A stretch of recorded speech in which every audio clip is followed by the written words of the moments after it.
Hi guys, welcome back to Chris Cowlin's channel for this live Premier League watch-along for the Tottenham Hotspur versus Bournemouth game. Welcome back. How do you feel, Spurs fans? Obviously, Thursday night was an absolute shambles, and it feels hard to me to get pumped up for this Premier League game, but hopefully you feel differently, and maybe this team can surprise me and get me excited again. We are live on YouTube, Facebook, X, and Twitch. Most important to us, please do get involved, guys. Get in the comments, and we will debate all things Tottenham throughout today's game. And I'll also give you the itinerary for what will happen after the game. Like I said, I'll do the watch along, and then straight after I'll do an instant match reaction video. Then we will have the fan show where I speak to fans of Tottenham from all around the world. And if that's something you'd like to get involved with further down the line after another game, do give Chris an email, tottenhamfanchris@gmail.com. That's tottenhamfanchris@gmail.com, and he will get you through to speak to me after a game in the future.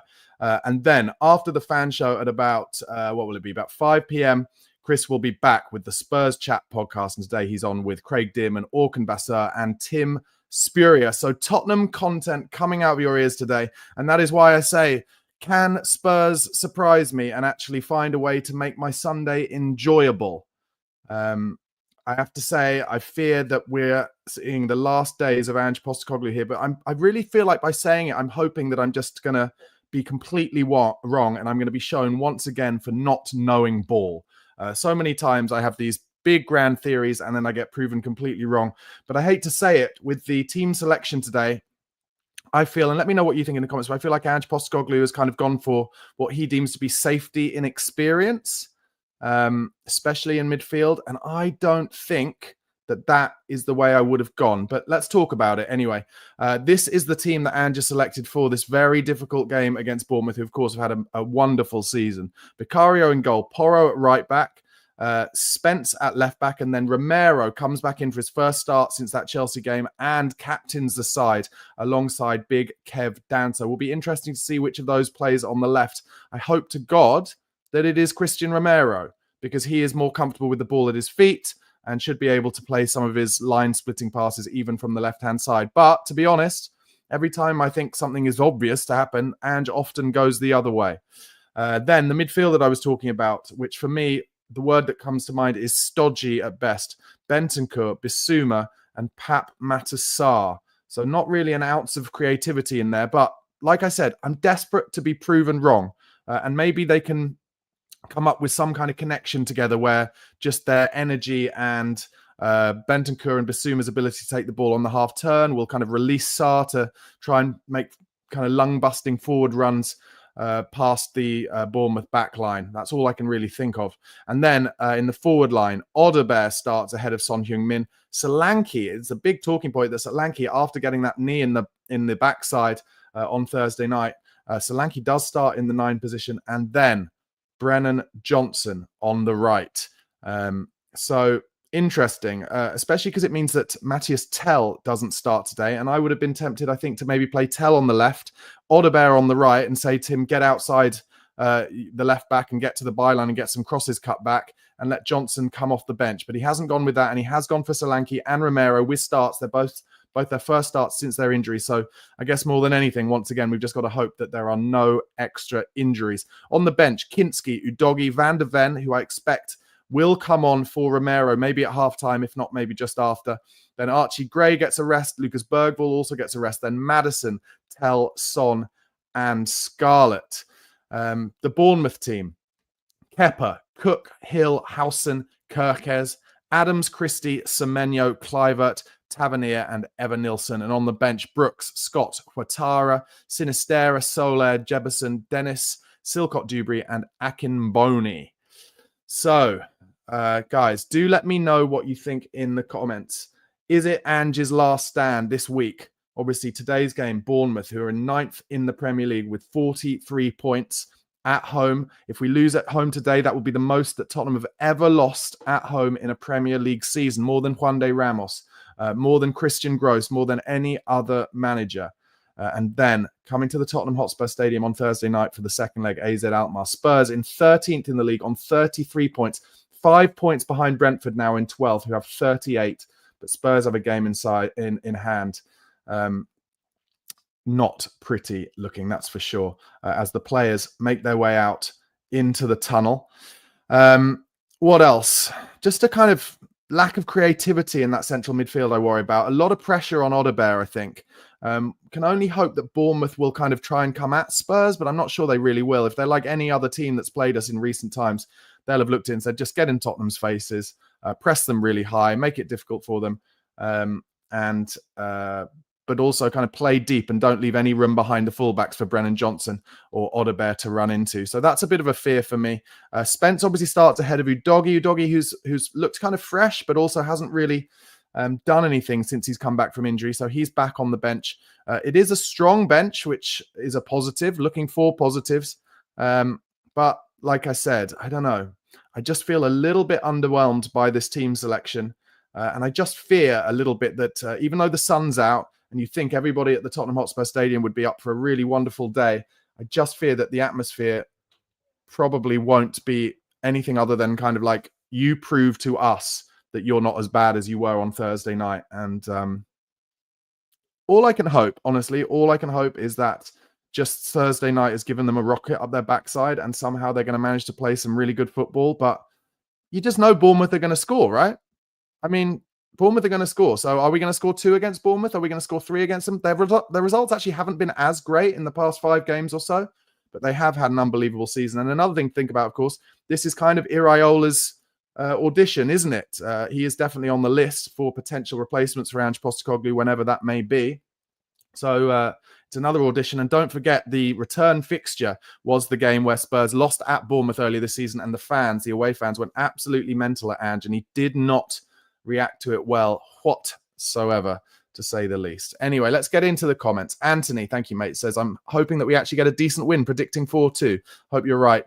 Sai's going to go well, says, Ange team selection is the worst. Little Rock Spurs says, no, Mikey Moore says it all. Yeah, that's disappointing. Mikey Moore kind of not on the bench and hasn't really been seen, has he, since he got an assist, didn't he, with a cross in one of those games he came on for, or he played after he came back from his injury. So yeah, it is a bit of a shame not to see Mikey Moore. Epic20 says, who remembers rival fans telling us Premier League teams would work out how to play us and beat us when we first signed Ange? Same rivals want us to keep Ange now. Don't ever want us being a threat again. Yeah, Coolidge says, Cliver, super dangerous. Yeah, he's had a good season, hasn't he? Ji-Hoon Yoon says, need Solanke on the next Europa match. Yeah, let me know in the comments. Do you think it's a bit of a risk, him starting Solanke? How do you feel about that? I certainly know what we've missed, and that is his ability to hold up the ball. Obviously, he'll be playing against his old team, so there should be extra motivation for him. But yeah, you'd think really the key is Thursday night. So how long will Solanke get in today's game? Miss Happy says, hi, Barnaby, would love for this game to see a smile on your face. Me too, Miss Happy. Me too. There's nothing I'd like more than a smile to come out on my face and for the fans to suddenly believe again after a great performance today.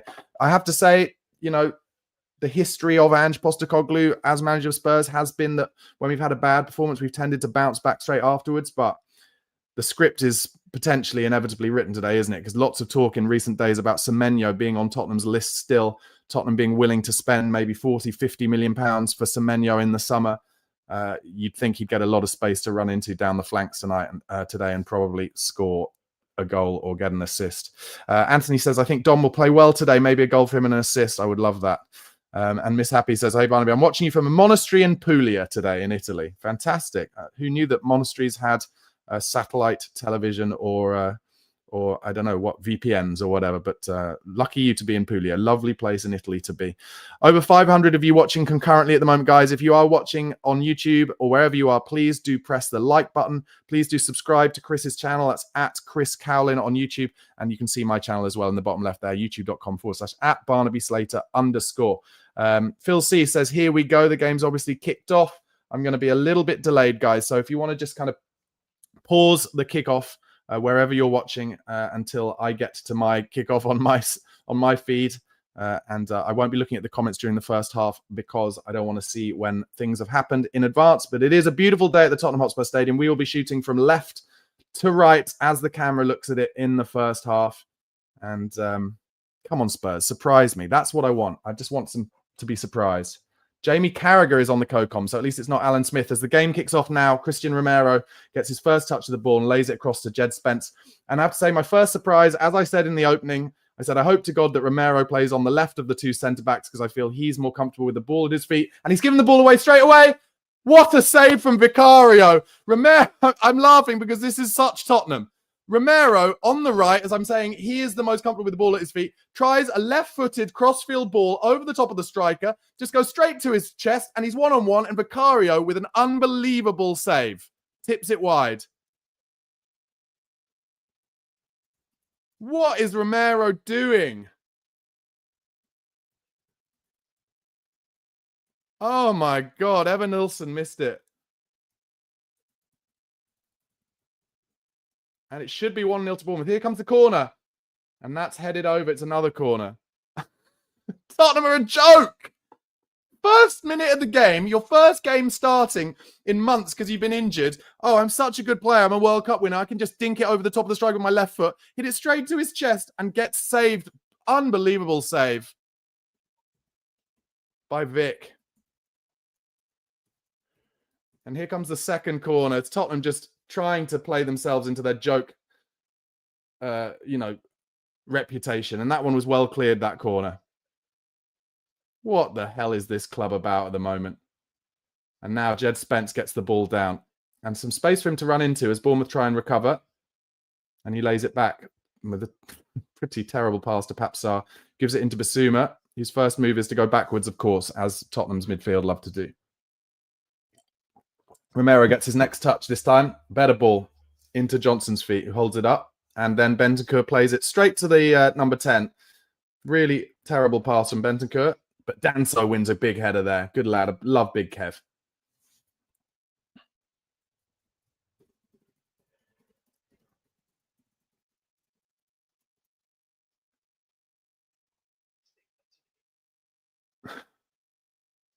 Absolutely laughable start from Christian Romero and Spurs. And I'm afraid it just feeds into the idea that a lot of Tottenham fans have that Romero doesn't really give a shit about Spurs. Just a perfect example of how complacent he was coming into this game, that he just thinks he can dink a left-footed ball over the top of their striker with his first kick in months. He's an idiot. Anyway, here he is again.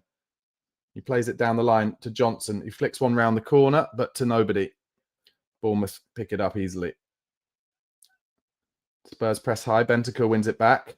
And Basuma helps him out. And then Bentancur... Oh, my God. Terrible ball backwards. Again by Romero, I think. Anyway, now a long ball over the top. Solanke chasing. Odebear looking for the seconds. But Bournemouth pick it up. And a poor touch in midfield from Basuma. And now Bournemouth space through the centre of the midfield. Basuma chasing.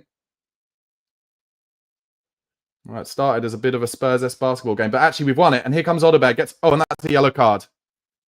Odebear was getting away. It's a yellow card, mate. You've stopped an attack, mate. Is that Tavernier, I think? Yeah, Tavernier, yellow card. That's good. Good start for Odebear.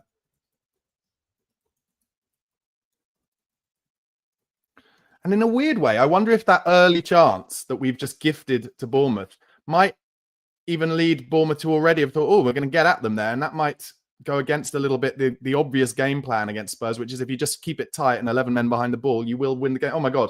Basuma. Oh, my God. Basuma. They've scored. Oh, it's another unbelievable save from Vicario. What are Tottenham doing? Free header at the back post. Another great save from Vicario. What the fuck are Tottenham about? So Vicario passes it to Romero, who gives a horrible ball to Basuma, who's pressed. He loses it, and they're in again. It's another brilliant save.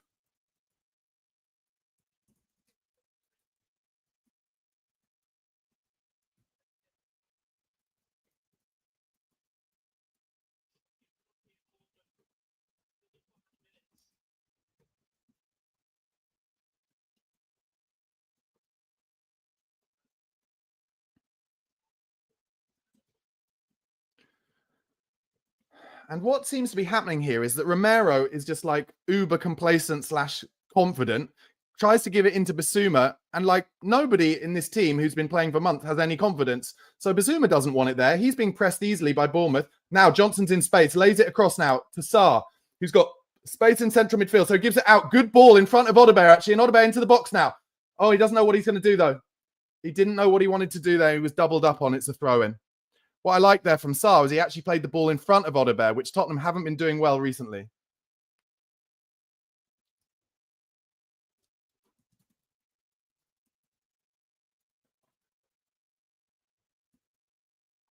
Oh, and Odebear's in down the right, down the left. He's in, byline.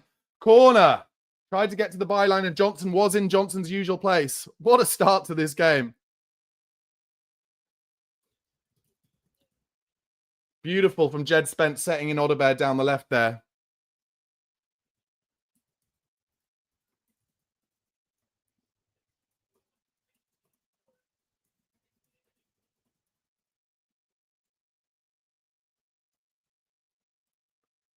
So it's going to be an in-swing corner.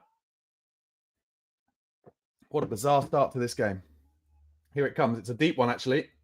Oh, and Solanke was first up to it, you know. Rare that we win one of those. But anyway, it's come back out to Porro. Gets another cross in. Nearly flicked at the near post. Now Solanke, pressed by Semenyo, keeps the ball with Spurs. Back to Sarr, who goes across to Spence. Just in Bournemouth's half. So we just keep the ball now. And that was a good deep corner, actually, that Solanke... Oh, dear. That Solanke got on at the back post. But he didn't get any kind of purchase on the header, really. So it goes over everyone. They're just showing the replay. And Solanke uses his muscles to get up. And it just kind of hits his arm rather than his head.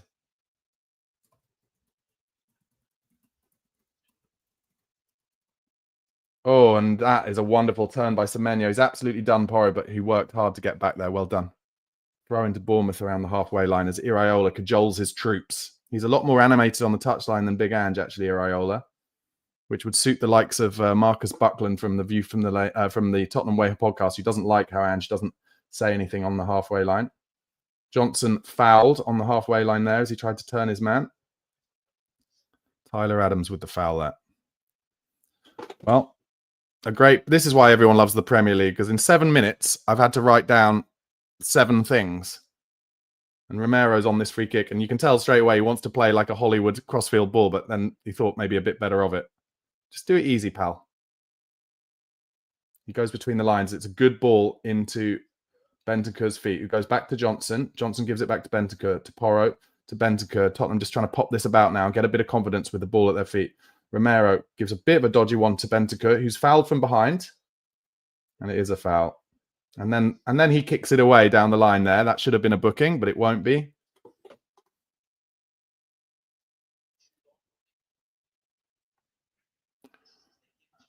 And like I said, I just wonder if it's a little bit of Romero being like, well, I'm just as confident as I was last time I played for Spurs. And you lot confidence has dipped about 45%. And that's why the passes I'm giving you, you're not wanting. As he goes between the lines again to Bentancur, and that is a perfect example of it.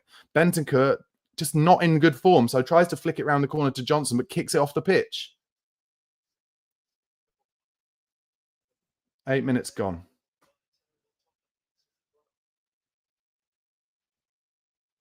Solanke, as ever, pressing, working his nuts off. Good to see. Hopefully his knee is all sorted. The long ball comes up. Spence goes up for it, and Sarr wins the second one, and now Spence is driving down the left. I love this. I love this from Jed Spence. Great strength, and now he's going to give it to Odebear, and does. Puts it ahead of him as well.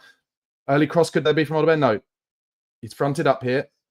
Yes, he gets to the byline here. Can he dink it? Not bad from Odebear. It's cleared. Comes to Spence. The fans are like that. Sarr now to Bissouma. Back to Spence. Goes back to Bissouma. Can Bissouma run 5 yards here? He does. And gives a good ball to Bentancur. This is good. Oh, and then Bentancur with a horrible pass to Sarr, but it's still on. Bentancur with a shot. Blocked and cleared. That was better from Spurs.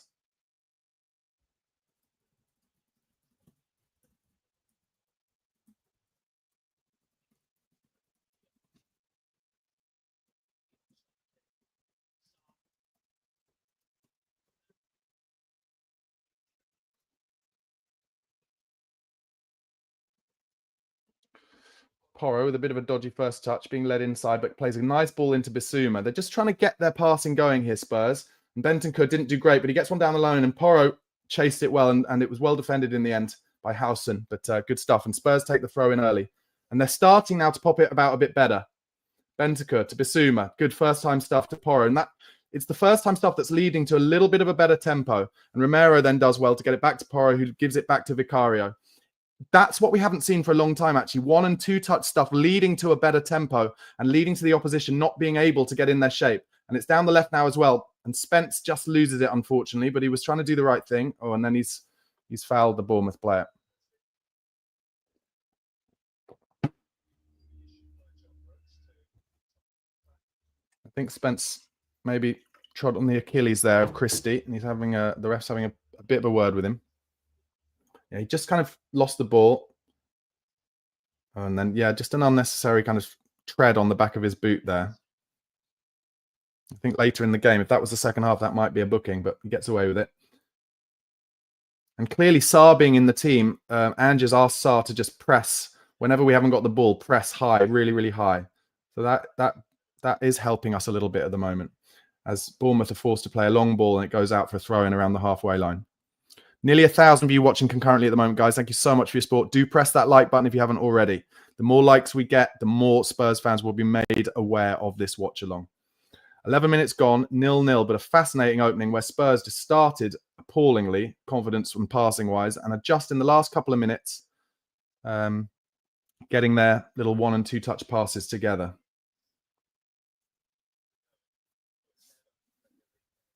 Solanke pressing Howson again. He tries the big one over the top as a result, and it goes all the way through to Vicario, and that's another thing we've really missed. Because Tell does press, but not as aggressively as Solanke. Romero now goes straight back to Vicario. He's on his own goal line now and has to pass it back to Romero. He's in all sorts of trouble now in his own corner. And he has to clear it long and clears it straight to the Bournemouth, who have Spurs very lucky that Bournemouth weren't in there. Another bit of bad play from Romero. Bournemouth have it down the left now. And here comes a cross. It's blocked well by Johnson, whose head, he's gone down with a sore head, and the ref stops the play as a result. And Jamie Carragher is getting on Romero, saying it must be because he's been out for 3 months. I don't think it's because he's been out for 3 months. I think it's just because he's just so laissez-faire about it. Like, acts like he doesn't give a fuck. And it's just a little bit of a head injury for Johnson because he turned his back on a cross and it hit the back of his head. So that'll be a bit of a sore one. But he's up now. I think Romero is just like, I think I'm the best player in this squad. I'm going to just try and not do the easy thing all the time. And he's not doing. He just keeps giving it away to Bournemouth strikers, frankly. Anyway, Bournemouth have it again down the left. Come back, and they're in with Semenyo down the left, and they're in, and that's a good block from Porro, who read what was happening there. But then Johnson gives another horrible ball. It comes back to Romero, gives it to Porro, who plays. Tottenham are just playing some bizarre play, but their Bentancur has controlled it, and then tries a long ball, and actually brilliant from Solanke. What a brilliant touch from Solanke. And Johnson's in down the right. And he's in the box now. His touch wasn't great, unfortunately. But that was brilliant from Solanke. It was a headed touch that found Johnson on Bentancur. I'll tell you what, the crowd getting on Bentancur's back a bit for another bad pass there. Basically, the ball came, it was above Solanke. It was a long ball that came to him, and he managed to nod it into the path of Johnson. It was really brilliant. And that shows how much we've missed him. And Spurs pressing high here. Danso caught out position, though. Bournemouth are through, but it comes all the way to Vic, who just clears it first time. Good decision, Vic. But Bournemouth keep it on the halfway line now. And Semenyo has some space on the left.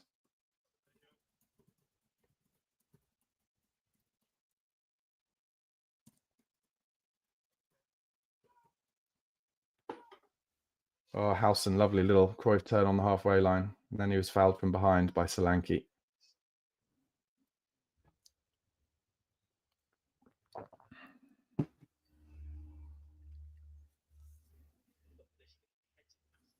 And what the problem was, though, Johnson was kind of past Howson on the right.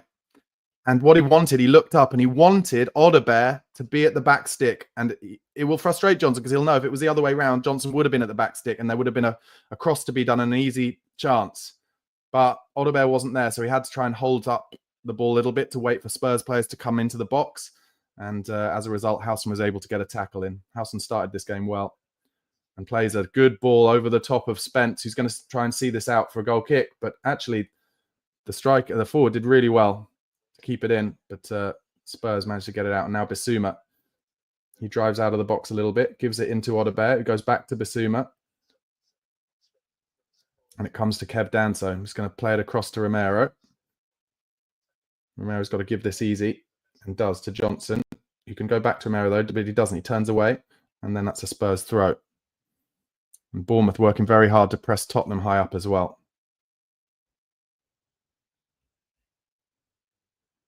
As I kind of talked about in the opening and expected, a bit of a quiet atmosphere at Spurs at the moment.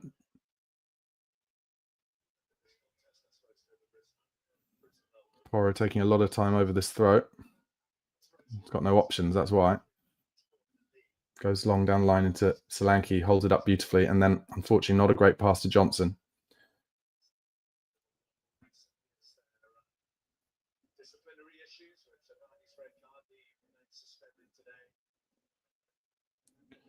Bournemouth have the ball now in their right-back position. Now they're going to do a long one. This is the difference between Areola and Big Ange.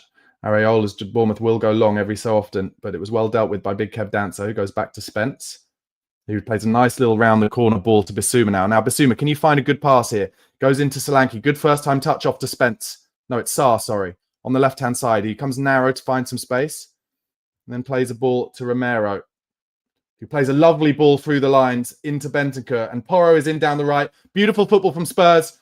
Oh, and a poor cross from Porro, unfortunately, punched away from Kepa. But that was the best bit of play from Spurs. And the fans appreciate it. And Bentancur just presses at the wrong time, and now Bournemouth are on the transition. And they're free, 2-on-1 Bournemouth now. Kluivert up against Romero, and Romero fouls him, and that will be a booking, I would have thought, and it's right on the edge of the box.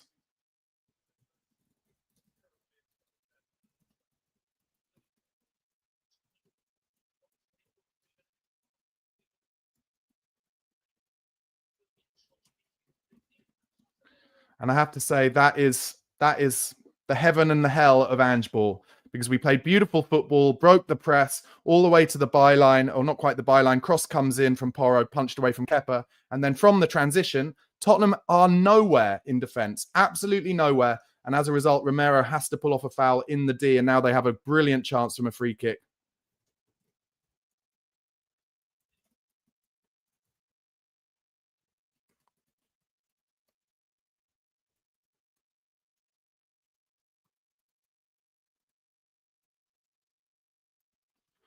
And I don't think it has to be tactically that all or nothing, does it? Why does it have to be that all or nothing where it's like, oh, you're going to potentially make a great chance or score a goal, but if you don't score a goal, then it's very easy for the opposition on the transition to have a 2-on-1 and potentially score their own goal. And now 18 minutes gone, and they've got a free kick right on the edge of the D. He's going to try and dink it over the wall, I would have thought, into the top corner. Vicario desperately trying to watch it. It hits the wall. Now someone's got to hit the second one. Bentancur clears from Semenyo's second shot. Come on, Spurs, let's get rid of this. And Spence does.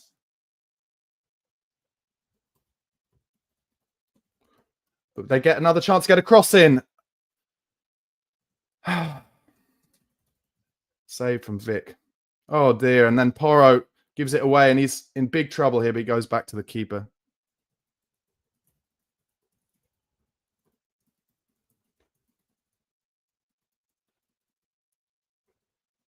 Oh, and Solanke can't hold that up. So Vicario has already had to make 3 important saves, and we're only 18 minutes in. Bizarre. And now Vicario's under big pressure, and he's just passed it straight to the Bournemouth player again. Just playing into the narrative, I'm afraid. Jamie Carragher will be all over the narrative of Tottenham just trying to play it out all the time and losing it all the time. And why can't you try and do anything different?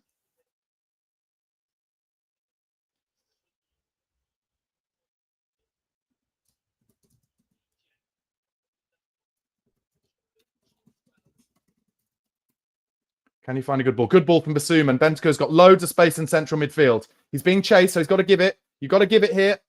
Okay, holds it up a little bit and then gives a terrible pull to Porro. And the Spurs fans are on Bentancur's back today.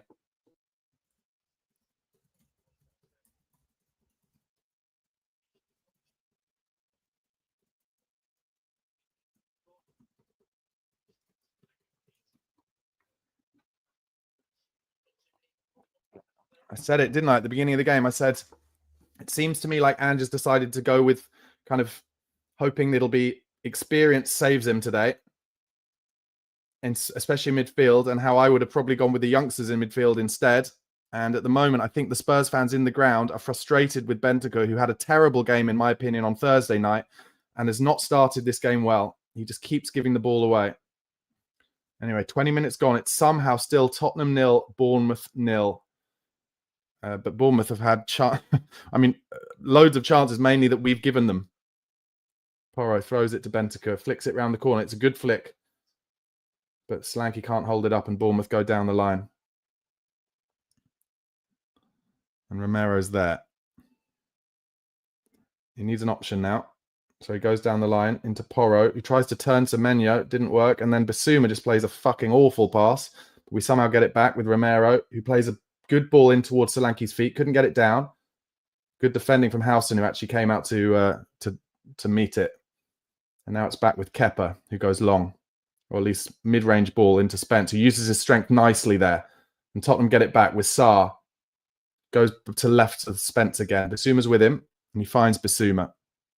Bentancur goes to get it short, just to get a touch of the ball that he's not going to give away, I think, and he does. Gave it back to Bissouma. And Spence now in on the left. Bournemouth, well-organised team, but there are gaps today that certainly weren't available against AZ Alkmaar the week on Thursday night, sorry. Danso across to Romero. Goes down the line again into Brennan, who goes down the line beautifully to Porro. Semenyo has followed him, though. What can you do here, Pedro? Dinks across to the front post, and it's a header. It's a long way away from Solanke, easily saved. But he did get across in.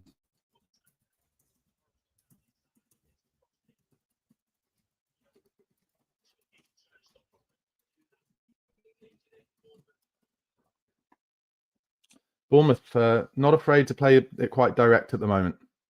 Frankly, you can see why, because quite often just one pass over the top will get you in against Tottenham Hotspur.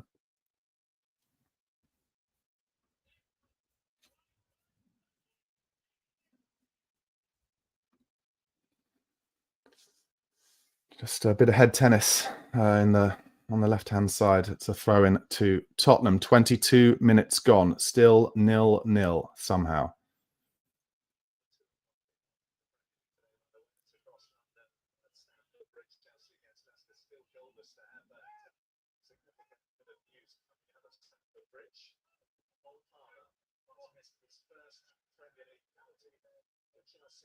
Cole Palmer has apparently missed a penalty for Chelsea. That's the big news.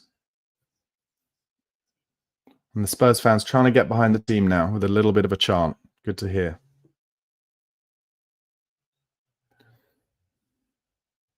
Spurs pressing Bournemouth very high. And Bissouma does well, actually. And now we've got a bit of a chance to run from midfield. It's Audebert who decides to go backwards. And that's frustrating me. You end up going all the way back to the keeper. It's completely unnecessary. I think Audebert had space to run into. He chose not to. And now Romero tries a dink into midfield. Bizarre choice up to Sarr. Yeah, Sarr actually won the second ball somehow. And Spurs have got it with Audebert. And Spence is getting outside him, which is good. And he finds Spence. Lovely stuff. Spence now running down the left in towards the box. Running at Cook. He's up against two now, so he's going to need help. And he comes back to Sarr. Tempted with a cross there. Comes to Bissouma instead. And now to Porro. Oh, poor touch from Porro. And then he's fouled. Yeah, he was fouled by Semenyo.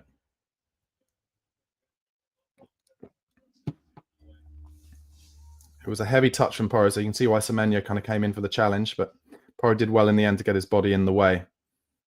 And as a result, it's a free kick. Semenyo's not happy about it, but it was.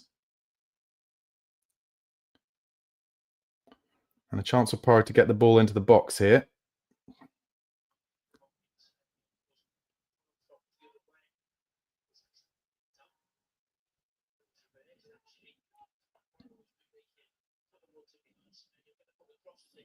So the free kick is in a kind of inside right position, probably about 42 yards out.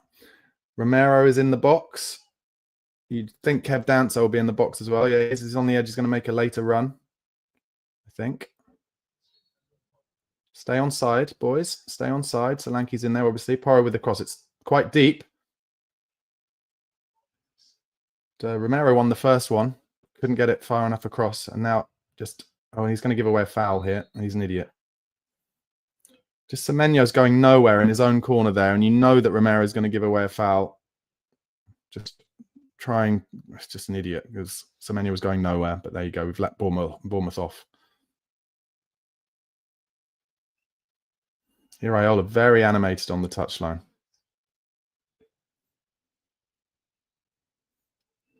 You can see why he's on Tottenham's list. He really does remind me of Pochettino. Anyway, Kepa with the long kick. Spence wins the first one and the second one and the third one. Beautiful play from Jed Spence. Goes inside to Bentancur, who goes back to Romero, but it's a horrible pass. Romero has to get it back to Vicario. He might end up having to go long here. He doesn't. He finds Porro. He's going to need help. Goes first time into Bissouma, and Bissouma does well. That was better. Bissouma into Johnson. Good stuff from Spurs. And good play down the right. Oh, it was just a bit of a heavy pass from Porro because Bentancur had broken the lines a little bit. Good defending. Well spotted from Howson again, who started this game really well.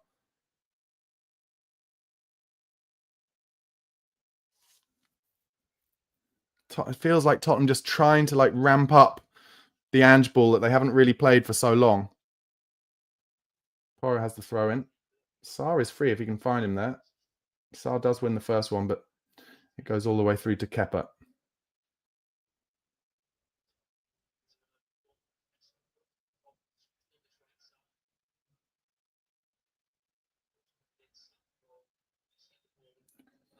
And Kepa with the kind of old-fashioned big, long up and under goal kick. Bentancur is up with it with Semenyo. And then Johnson helps out. Porro heads it towards Bentancur, who's surrounded by a lot of players, but does well to turn away and play it beautifully inside to Solanke. Oh, whose pass, unfortunately, was behind Sarr. But Sarr did well to keep it. And now Spence on the left has Audebert outside him. Spence actually tells Audebert to run at the fullback and doesn't go outside him. Go on, he does. Well done, Audebert. Needs help now. Now comes back to Spence. Can you get a good cross in here, Jed? Chooses not to. Goes back to Audebert again. And Spence this time does go down the line. And that enables Audebert to cross it. And Johnson's free at the back stick. But it was a very difficult one for him to control. But he did well in the end to find Bentancur, who comes back to Porro. And Bentancur has it again to Bissouma. Turns well, Bis, that time, and he's fouled. Kluivert. Tottenham just starting to play their way into a bit of confidence on the ball in this game. That's the best I can describe it as right now. 1,200 of you watching at the moment, guys. Thank you so much. Please do press that like button. Please do get in the comments as well, as at halftime I will be going through all of the comments and getting the discussion going. Fans just getting behind Spurs now because they can tell that the tempo is better. So Bournemouth keeping their line about 14, 15 yards out. Porro is going to whip this free kick in again. Johnson is in down the right if he wants to just pop it to him. He doesn't. It's a good delivery, actually. It's well cleared, but Danso is going to go and chase it towards the byline. He's going to need help here, Big Kev Danso. Does well. Finds Sarr.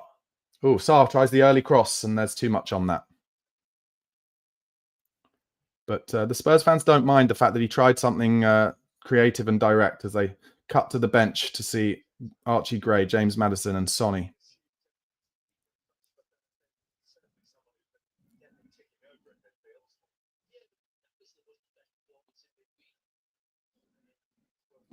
Bournemouth goes short, and Kepa now has it, and he goes direct this time up to the halfway line. Porro against Semenyo, bit of a mismatch, but Bentancur did well with the tackle there.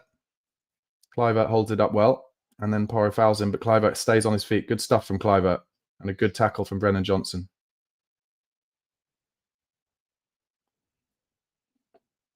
And Semenyo just limping a little bit there in midfield. But Bournemouth get the game ticking over again. And Sarr is definitely pushing quite high when Bournemouth have the ball. As Huijsen plays it round the corner. Oh, and Bentancur with a bad foul there. And he might get booked here, Bentancur. Yeah, and he does. Yeah, it was.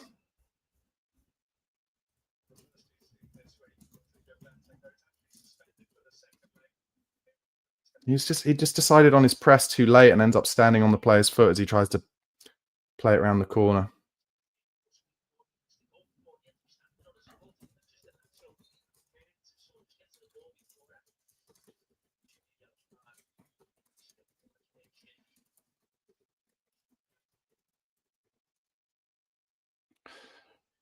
Sarr does well, flicks it around the corner. Spencer's got to be careful there, and he actually pulled out of a 50-50 there. That was probably wise. Well done from Johnson there, getting a little foot in and helping Basuma, who's then fouled. And that should be a yellow card as well, actually, because Basuma was about to flick that round the corner and Johnson would have been in at their midfield. That was good play from Johnson, though, defensively. It's a real battle in midfield here. Maybe that's the reason why Anne just picked such an experienced midfield in Bentancur and Basuma rather than Bergvall, because he knew it would be a real battle in there. Romero has the free kick.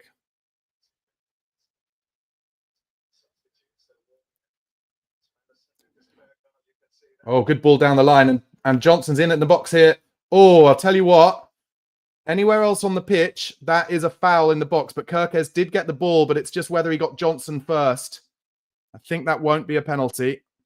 But good stuff. Deary me.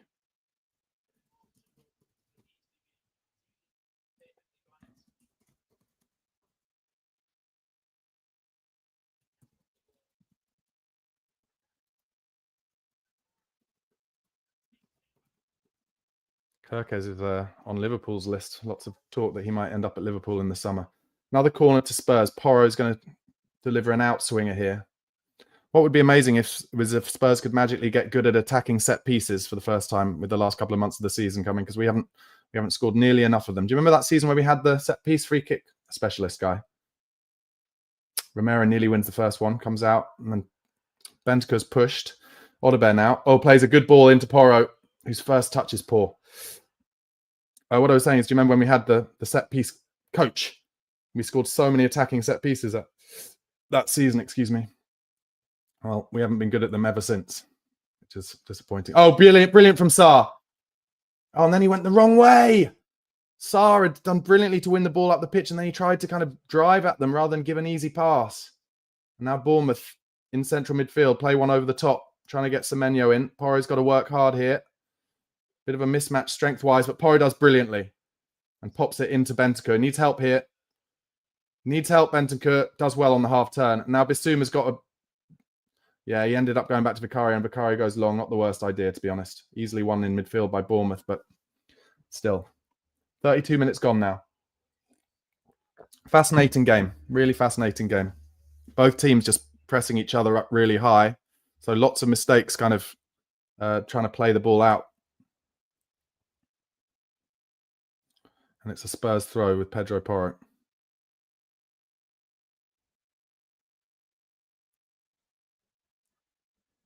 And once again, as with every time he has the ball for a throw-in, he's like just looking for options, and there's not much happening. Solanke ends up coming deep for him, but now there's nothing for him down the line. Goes to Johnson, who gives him one back, and Porro just plays it straight to their central midfield. And they're in down the right here, Bournemouth, as a result. Danso goes out. Sarr helps him out. And Bissouma gets an important touch, but here's another chance on the edge of the box. Good shot, well blocked by Bentancur. Best thing he's done all half. Oh, and a great little cross. Danso clears it, and then Bissouma tries to find a way to get it back to Evan Nilsson. Brilliant strength from Jed Spence, and the fans love that. He beats him in the shoulders and then brings the ball out. Lovely from Spence. And the fans, again, getting a little bit stressy now because Tottenham have slowed the tempo down straight away. As Bissouma goes back to Vicario. He comes to Romero. He's being pressed. So he goes down the line to Johnson, who tries to run him, and he's fouled in the back there again.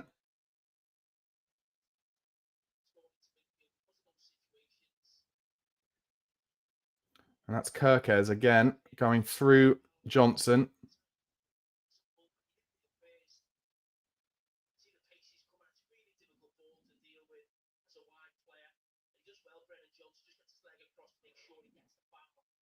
And the ref's having a word with Kirkes here. He's been quite lenient with him.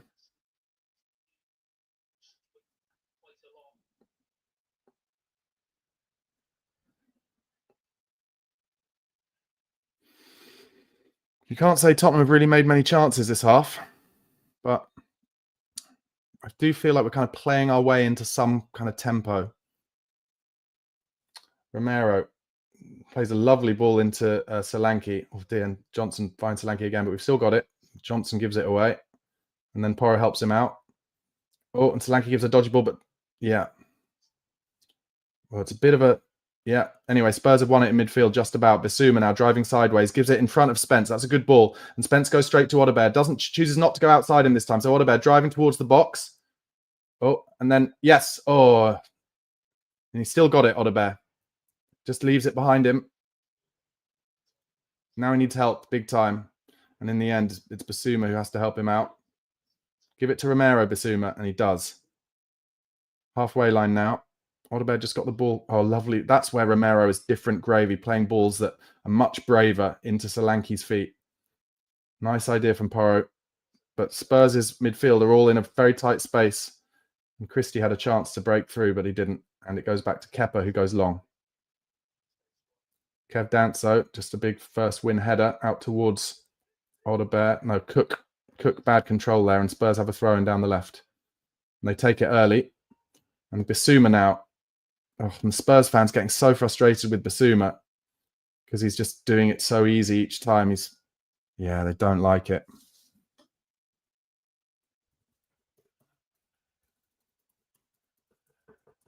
Johnson on the right now. Tries to go narrow, but he's bundled off the ball by Kirkes, but manages to just about keep it.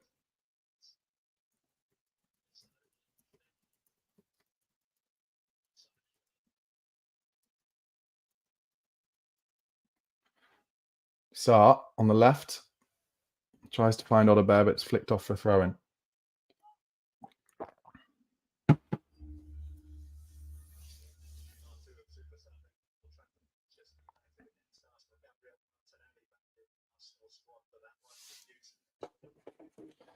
Sarr back to Spence.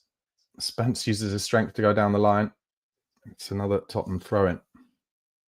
And he goes quickly down the line to Odebear. Brilliant from Spence. And Odebear is there. He's in the box, cuts it back. Oh, he looks for somebody, but actually the pass is really poor and goes off for a throw-in. That's kind of what we've seen from Odebear in the very little we've seen from him this season. Really great pace, good first run. Gets into the box and then just panics a little bit. He had time here. He could have cut it back to the edge of the box where Bentancur was. Limping a little bit as well. I don't know if that's just his gait.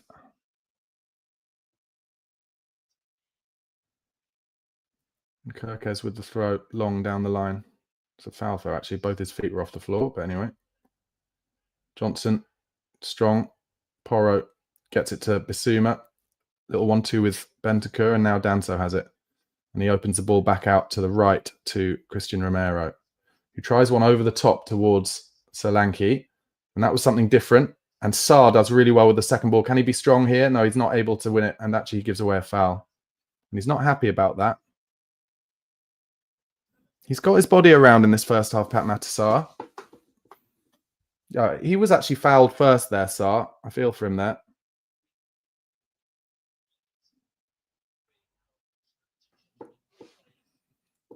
"38 minutes gone.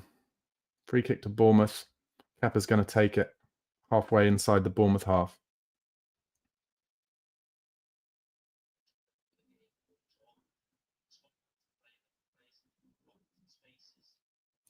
He goes long out to the wide man. Spence wins the first one.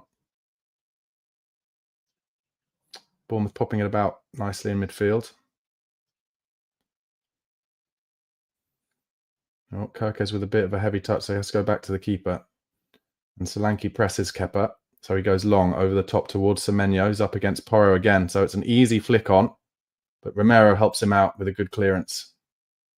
Comes to Bournemouth in the centre circle.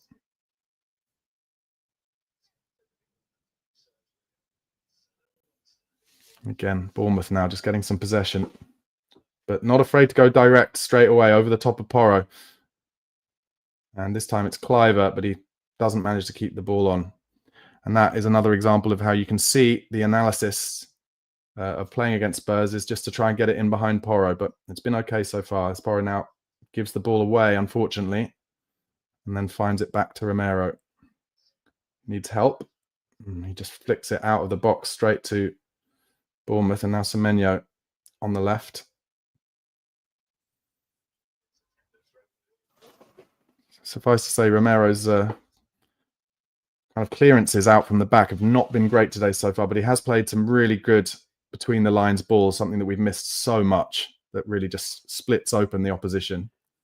So pros and cons so far. Howson now on the ball, going for the long one over the top, Alderweireld-esque, but Spence sees that coming and lets it go out for a throw-in. And he should just go early now and throw it to Danso. Kind of lets Bournemouth get in their position there, get in their shape, which is a bit frustrating because I think he could have probably done that a bit earlier, Spence, and got it back to the keeper. But anyway, it's Tottenham's throw. 40 minutes gone. He goes down the line. It's another throw to Spurs. Just a bit of a lack of atmosphere in the stadium right now. Spence goes into Bissouma. His first touch was horrible, but he gets away with his second one. And Spence gives it away, but gets it back. And Bissouma under pressure here. What a ball from Bissouma to Porro. And Spurs are in a great position now, but Porro has someone on him. So he finds Johnson, and it's a poor ball from Porro. And now Kirkes on the transition, and Bournemouth now have players forward. And he gets... Oh, it's a brilliant early cross. What a goal. What a goal.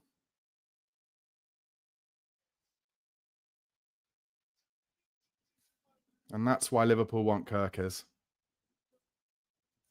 And that is Tottenham. Spurs in a great position. Porro just needs to find the ball to Brennan Johnson, and we're up, we're getting towards them in the box on the right. He plays a poor ball. Kirkes sees it and then drives forward, and then early plays a brilliant deep cross to the back post where we never have anyone. And it's a brilliant finish underneath Vicario.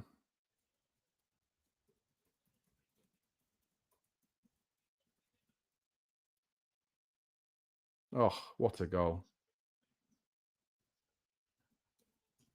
It's Tavernier.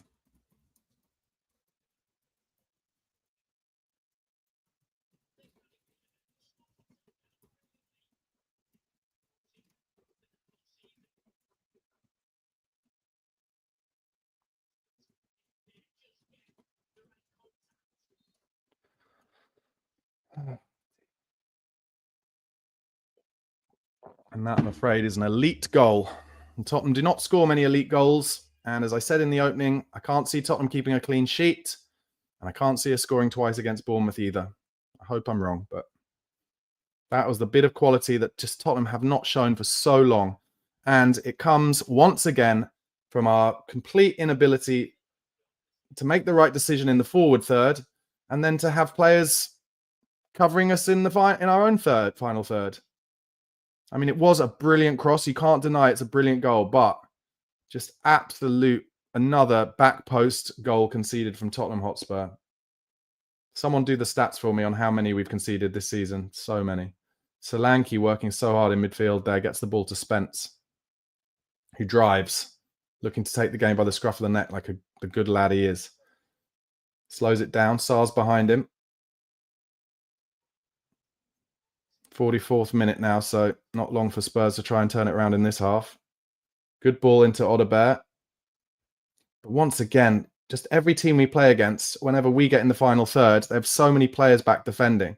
That's the difference. Anyway, Danso does well with Sarr, and Sarr has the ball now in midfield.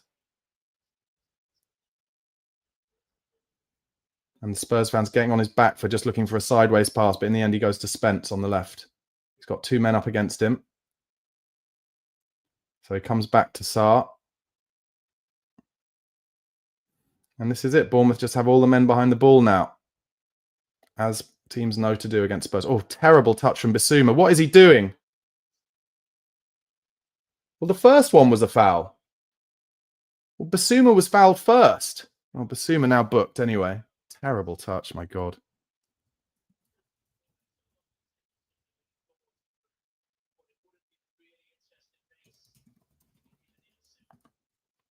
But he's fouled first there.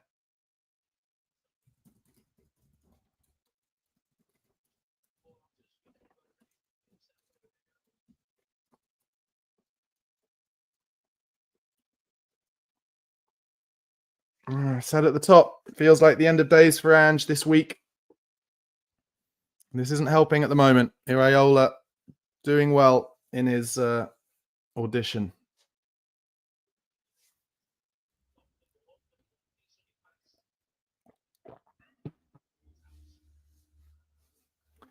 Poor reffing there, though, because Basuma, who took a heavy touch, he was then fouled. Don't forget, guys, Chris Cowlin is at the game today. He will be regularly posting videos from the stadium, so do keep an eye out for those. And he'll be back with the Spurs Chat podcast about 5 o'clock today as well. 1 minute added. Tottenham 0, Bournemouth 1. Kepa goes long. Easy header for Semenyo. 3 men there were around Pedro Porro when Kepa kicked it long towards them. 3 Bournemouth players, I mean. And it shows, doesn't it? Just shows exactly what Kepa's being asked to look for every time, and they're ready for it. They're all getting around Porro. But this time, Romero wins the first one.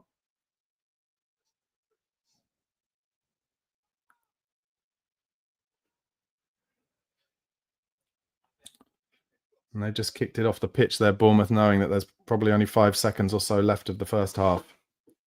Be interesting. I'm going to turn the volume up to hear the fans when the whistle goes. A lot of boos. Don't know if you can hear that, but a lot of boos. Well, listen, Tottenham Hotspur 0, Bournemouth 1 at half-time. And Tottenham deserved to be behind because, not solely this, but because in the first 5 minutes, we gave Bournemouth about 3 gilt-edged chances, 2 one-on-ones, just from bizarre passing around in our own back four. Romero mostly at fault.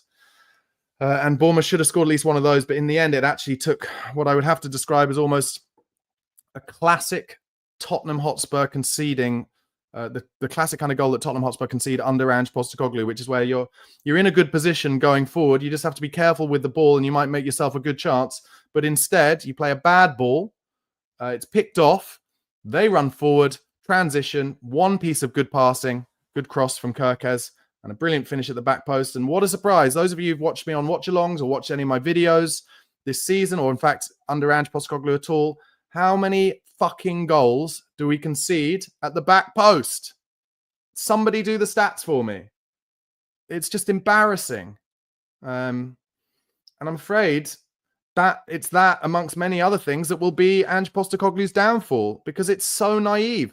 They know. I'm just repeating myself week after week after week.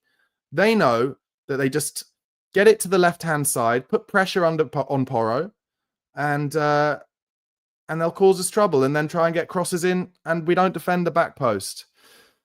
Oh, very frustrating. So this is what's happened in the first minute. Vicario, unbelievable save from a one-on-one. Romero, with pretty much the first action of the game, tried to chip the ball with his left foot over Evan Nilsson, and he just chips it straight to his chest. And Evan Nilsson's in one-on-one from about 22 yards out, and Vicario makes an unbelievable save down to his left to tip it wide. That led to 2 corners for Bournemouth, and Spurs managed to deal with it. Second minute, the first of a number of terrible passes from Rodrigo Bentancur, who has not had a good game. Third minute, Audebert managed to get Tavernier booked, but then came the one-on-one again, and Vicario saved it. I've written a note here, Tottenham embarrassing, because he had to make 2 big saves, because even after the one-on-one was saved, they managed to sort it out again and get a cross in, and Vicario had to save the header and then dive at the striker's feet. And it all started after Romero gave a pass into Basuma's feet, and you knew that Basuma didn't want it. And Basuma was under pressure and just lost it under that pressure. And Basuma, who hasn't been picked by Ange Postecoglou for a number of games, that's probably why, because he just continually loses the ball under pressure. And Romero, who's starting his first game for a long time, probably thinks we're still the same team we were, most of the time that he has played for Spurs, but we don't have the confidence or the form to take passes like that. And as a result, we were giving the ball away endlessly in that first 10 minutes. 5th minute, great ball from Spence, got Audebert in down the left, leading to a corner. Solanke had a free header at the back post from that corner, but it kind of hit his arm rather than his head. 9th minute, I've said better from Spurs. Good stuff from Spence, and Audebert down the left led to a shot, I think from Basuma, that was blocked in the box. 13th minute, one of the best looking pieces of play from Spurs. A kind of direct ball into Solanke in midfield. And it was a bit above him, but he managed to get enough on it whilst almost like holding it up with a header. to play it into the path of Johnson, who managed to accelerate down the right past Howson. But unfortunately, Odebear wasn't up with him down the left, so he couldn't cross it kind of Ange ball style across the box. And he had to hold it up, and then Howson ended up doing well. 16th minute, beautiful football from Spurs led to a cross that was punched away by Kepa. It resulted in that cross came from Porro. But classic Tottenham, the transition from that, just because we didn't score or the ball didn't go off, led to a 2-on-1 for Bournemouth. And in the end, they took it around Romero. I think it was Cliver, and Romero had to foul him on the edge of the box, leading to a really big free kick chance, but the wall blocked it. Bournemouth then kept the ball alive, and Vic had to make another save from a cross straight afterwards. 19th minute, Vicario gives the ball away with a pass, got very lucky. Bentancur with another poor pass in the 19th minute. Spurs fans starting to get on his back, and they were getting on the back of both Bentancur and Bissouma in that half. Very frustrated with their play. 21st minute, Porro cross. Solanke got across the front man, but it was too far out, so his header easily, just slowly into the arms of Kepa.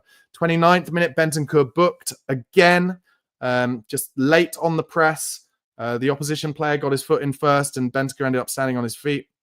But I did make a note in the 29th minute that Tottenham in that kind of previous 10 minutes had been playing their way into some tempo and better passing in midfield. 30th minute, Johnson was in down the right and nearly a penalty as he got his body across Kirkes as Kirkes was sliding in. But just as he slid through Johnson, he managed to get enough touch on the ball to get it out. And they're just showing the punditry analysis here for Sky. And it's Redknapp and Roy Keane in the box. So you can imagine what they'll be saying about Spurs. 36th minute, I've made a note. Fans frustrated with Bentancur and Bissouma for going easy every time. Like I mentioned, 41st minute Spurs, and this was the goal. In a great position, poor ball from Porro, not enough on it. So Johnson's out of position, Porro's out of position. So Kirkes has 70 yards to run into. Romero has Semenyo, so he can't go across. The ball is perfect, just over Danso's head.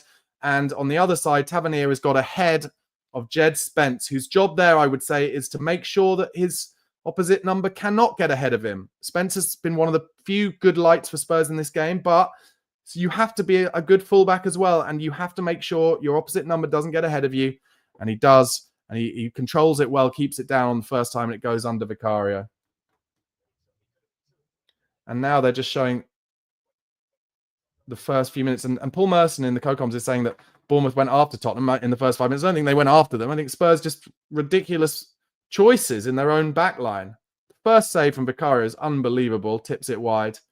And then Romero again, just the ball he plays into Bissouma. Bissouma's like, no, you're right. So Bissouma then passes it straight to Kluivert. And Vicario just stood up long enough to kind of get his legs on it. But then still a free cross afterwards. Spence wasn't in position. So Vicario had to save that header and then dive at the striker's feet. And this is all in the first 5 minutes. What is going on with this football club? Honestly. Okay, I'm going to get into the comments. Thank you so much for supporting this, guys. Make sure you press the like button. Press subscribe to Chris's channel if you haven't already. Gaz B says, season was over months ago. Michael B says, the team are set up all wrong. Dark B, I fear Ange has lost the team. Zero confidence, zero heart. Jesus Gongbath says, what is wrong with Yves Bissouma? No confidence, I would say. No form. Tim Langford, Ange Ball has become playing the ball back to the keeper. What's the point of having him around any longer? Andy Alexander, why do we play out from the back? It just gives us so many problems. I mean, the one thing I would say about that is in this game, we could actually go a bit more direct sometimes because at least we have Solanke up front who's able to hold the ball up.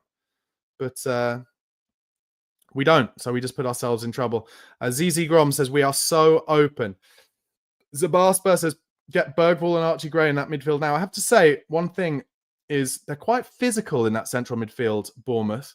So I'm not sure how easy it would be for Gray and Bergvall, but yes, at the moment Bentancur and Bissouma getting absolute pelters, so you'd think it can't be much worse. Philly Hotspur says Spence ball watching poor on that back post. Yeah, look, thanks for your comment, by the way, mate. Really appreciate it. You've got to give Spence credit where it's due. I think he's been one of our better players. He wants to take the game by the scruff of the neck. He drives forward with the ball. He's trying to make things happen, but also you've got to realize where the danger is. And that is where the danger was. And he probably was thinking, well, he's not going to put a cross in as good as that. And then he did. Yori, thank you for your super chat. Says QT's performance as trash as Ange's tactics. Well, one thing I would say is certainly he had one of the worst starts I've seen of any player ever. Also, loving your profile picture there, Yori. But I saw enough from Romero there also to see how much we missed him, because some of those balls he plays in between the lines, we've really missed. But yeah, not great. And listen, Yori, Iraola on his audition, what do you think? Let me know in the comments. Do you think Iraola would be interested in the Tottenham job if, as I expect, Ange ends up losing his job by losing today and going out of the Europa League in the week? You've got to think that the AZ Alkmaar team will probably be watching this all together today and being like, yeah, we know what to do. Just get in their faces, play physical. And Bournemouth are kind of doing a similar thing. Anthony says, another woeful manager coming in, I expect. Who would that be? Rubayet says, hi, Barnaby, let's be hopeful. What substitution would you make in the half time? What sort of tactical change in the second half? We haven't really made any chances, have we? I'm just thinking about it. There was that kind of 10-15 minute period where I felt like they were starting to pop the ball about a bit quicker and play with some tempo and maybe get some more confidence into their play. But then you give away a goal and it's like, well, Tottenham are going to have to go at Bournemouth a bit more. And every time we go forward and we don't make a chance that leads to a goal or the ball going off, straight away Bournemouth are right back at us and look like they're going to score. So I'm almost tempted to say I probably wouldn't change much at the moment. You've got to assume that maybe Van der Ven will come on for Romero at this point. He's probably, I would have thought Ange just said to them, I'm going to give you half each. I mean, if Ange was actually keen to win this game and was going to take a risk on the injuries, I'd say bring on Van der Ven for Danso. Danso's done nothing wrong, but it would allow us to play a higher line and, try and get our actual best team on the pitch. I'd be tempted to try and get Odebear on the right-hand side again and say, try and beat Kirkes on the right and get to the byline so we can stretch the play and get more chances in the final third. But he's not going to do that. I think it's probably more likely at some point soon he'll bring on Maddison and Son. I don't think Son, there hasn't been once, has there, where Odebear has not been doubled up on down the left. So there's no point Son being there because Son hasn't even got the pace to trouble them in the same way that Odebear has. Some of our best play, I think, has been from Odebear and Spence linking up down the left. I don't know. Honestly, I think Bournemouth have got a number here. I hope I'm wrong. I feel like I want to say it because I hope I'm wrong, and you can all scream at me in the comments afterwards and be like, you're wrong, you're wrong. But I feel like they've got a number. They're very happy to play it out when what they do is actually, they, for me, show what Ange doesn't have, which is an ability to change things up depending on the state of the game. So when they need to go long because they're being pressed, they go long. And then when they've got a bit more space there, they pop it about and then wait for a nice kind of Alderweireld-esque crossfield ball or a crossfield ball over the top of Porro, where Semenyo's got an easy headed win, and then they get so they can win the second ball as well. So, yeah, at the moment, I don't know. I think he'll bring Romero off because that will have been pre-agreed. And then I think probably around the 60th minute, if it stays the same, either 60th minute, if it stays the same, or as soon as we concede the second goal, he'll then bring on Romero and Son and be like, go on, magic men, save me somehow. And they won't. That is my fear. The game is currently panning out kind of exactly how I expected it to pan out. A kind of apathetic crowd waiting for the players to do something to impress them, which they haven't really done. And as a result, Bournemouth able to pick us off. Nash says, so Vic hasn't kicked the ball long. I would say that Vic has only kicked the ball long when it's kind of been necessary first time because he's so under pressure from like a bad back pass. I haven't seen him do it that much other than that, but I don't know, could be wrong. Just what I kind of remember from it. Look, football's completely subjective. I'm by no means suggesting I know everything and know what's going on. And I would never claim to be any kind of tactical genius either. Ahad says, if we aren't careful, this manager will end up ruining the confidence of the younger players. The longer term risks of keeping him are huge. There's no way Ange gets another job in the Prem. Jesus says, Barnaby, can we go back to White Hart Lane and Pochettino? Mark says the crowd is terrible. John K, how can Romero make the Argentina squad on this performance? I actually think other than that kind of first 5 minutes and some bad clearances, he's done okay. Like his passing has been good, but yeah, I don't know. Michael Zeng says they know, meaning Bournemouth, we can have 99% possession and not get any shots on target. That is how it is at the moment, isn't it? Rach Scotland, thank you for your comments. There's no surprises to me that Bournemouth are leading. Quite simply, they're a better team. I'd like to see us come back and win, but I doubt it. Yeah, I know that feeling. I really know that feeling. KT Rule says, looks like last Thursday wasn't an aberration. Yeah. And Dingo Dave says it's not just the manager, it's the whole club. Yeah, but I have to say, Pochettino managed to get the whole club playing and singing from the same hymn sheet. So it can be done. It can be done.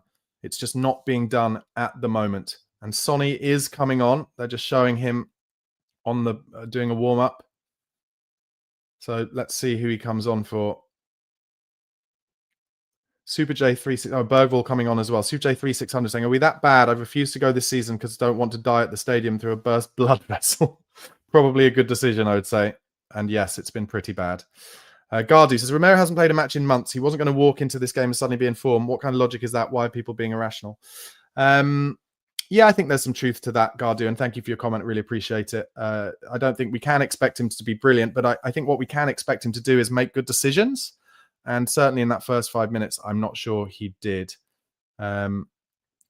Yori says, "Can you imagine what Poch would do with this squad?" And then goes on to say night and day. Yeah, I think he could do a great job. So listen, the players are back on the pitch now. 2 substitutions made, at least. Bergvall on. Let's see who for. Will it be for... You got to think it would probably be for Bentancur, would it? So Johnson off for Son. So Johnson off for Son maybe means then Son on the left and Odegaard on the right. So maybe we will get him running towards the byline. And then Bergvall is on for Bissouma. And don't forget, Bentancur has been booked. So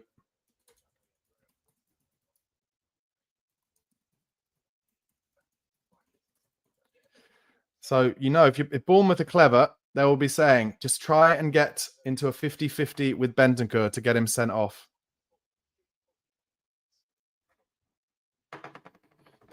Oh, dear. And I'm pretty sure, correct me if I'm wrong, but I'm pretty sure Bournemouth turned us around in the first half. We're usually shooting towards the south stand in the second half, but this time not. Got a little bit of a inevitable feeling about this one. It could be one like what Spurs did to Man City as well. This could end up 3 or 4-0 to Bournemouth because Tottenham are going to have to come at them. Anyway, Son setting up on the left as expected, I guess. And Bournemouth straight away go down the line. And Danso lets it bounce, which was a bit of a strange decision. But Spence helps him out. He needs help here. Spence on his own byline. So he uses his body well. And then Danso clears. And Solanke holds it up beautifully and finds Sonny. And Sonny runs into a big hole here. But does well to find Bentancur, who does well to Romero, plays it out wide. And Bergvall's got some space if Horror can find him. And he should have done. Now he does. But now he's pressed. That was too late there. And Bergvall is fouled there, but not given. And finally given. And the ref actually was doing well there, trying to wait until to see if Bergvall could play on. So Spurs have a free kick just inside the Bournemouth half. But that's a good example of what Bournemouth are going to do all this half. You wait. Lovely ball down the line. Oh, nearly found Bergvall, but a good tackle. Oh, and a nice, well done, Odegaard, in down the right. Got to use his strength here. He just loses it. And then he gives away a foul. Although the ref didn't give that foul, but now it's a throw into Bournemouth. I'm just saying what Bournemouth will do this half. You'll start to see the professional fouls. As the half goes on, you'll start to see them going down with cramp. Every time they'll be pretending to be injuring, just knowing that Tottenham are all about rhythm. And if they stop us from getting into our rhythm, then we will not be able to find a way back into this game. And I suggest that will all start pretty soon. Bergvall wins a good header, gets it to Odegaard, who plays a heavy touch but finds Bentancur into Sarman on, goes backwards to Danso. Porro now tries something different into Solanke's feet. Lovely touch from Solanke. Oh, and then just a poor ball from Odegaard, who was trying to find Sarr in central midfield. And Kirkes goes long, but it goes straight off the pitch. Spurs do the corner and throwing quickly. And Bentancur did well to take it on the half turn there. Spence now in central midfield. Comes narrow. Tries to play it into Solanke's feet, who's fouled from behind by Howson about 5 times. Great strength from Solanke, and the ref eventually gives a foul. He is a bit more physical than I expected, Howson, actually, this season. He was on Tottenham's list in the summer, don't forget, but they didn't pull the trigger on that, and Bournemouth did. Bentancur, good ball into Porro. And this found Odegaard outside the box. He's going to have a shot, or nearly deflected into the path of Sarr, but Bournemouth are able to clear it. Good touch from Bergvall. Gives it into Spence. Plays it round the corner to Bergvall. 50-50 here. Bergvall does okay, but Bournemouth get the ball back, and now Kepa will go long. Danso up with the header, wins well.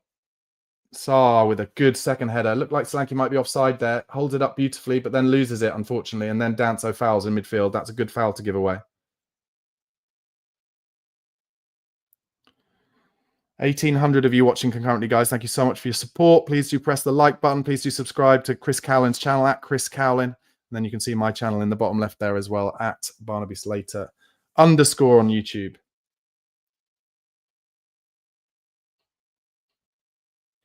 And Bournemouth taking a long time after this free kick, not surprisingly. They're trying to play it around in midfield. They do well, but now they're going to go for a more direct ball. Good stuff from Porro. Wins it back from Semenyo. Sarr gets involved. And then a beautiful second ball from Bentancur. And Sarr has got space to run into. Son is outside him. Just slows it up there. Where's Son going here?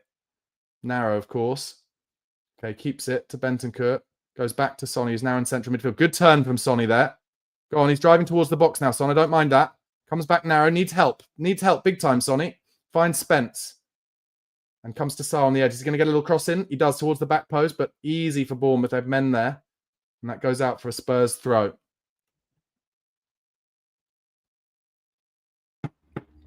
Thrown to Bentancur. Needs to protect it. Does well.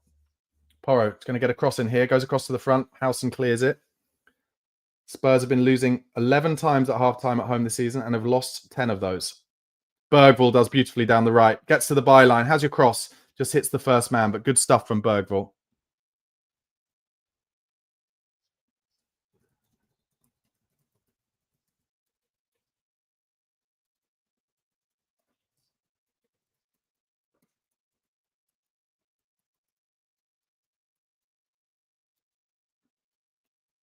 Bergvall's given away a free kick there, but I think it was a soft one, to say the least. And yeah, as I expected, Bournemouth already just all pretending to be injured. Kirkes this time suggesting he got an elbow in the throat. I haven't seen it, to be honest. He's a brute, though, Kirkes. And Kepa just taking his time over this free kick. We're already in the 50th minute. 5 minutes gone in this second half. Nothing going on, really.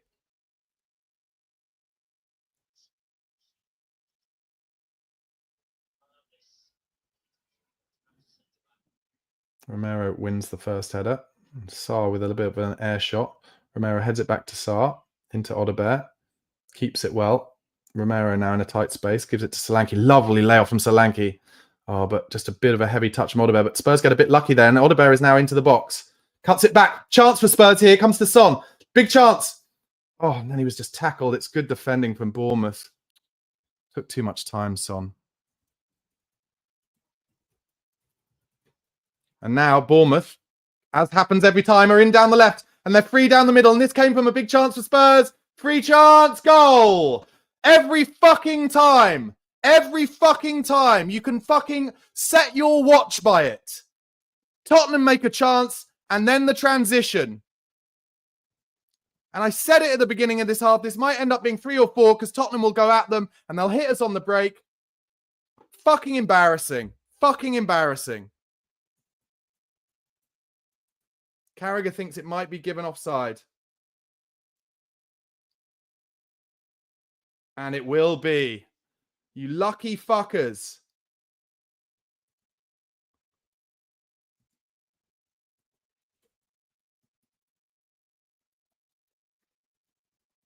You lucky fuckers, Spurs. But that is good defending by Danso and Romero, who just stayed on the halfway line, and that's why it was offside. But you can set your fucking clock by the fact that Bournemouth will score goals like this because Tottenham make the wrong decisions in the final third, and then all of their fucking team are up there. How can it be so easy on the transition every fucking time?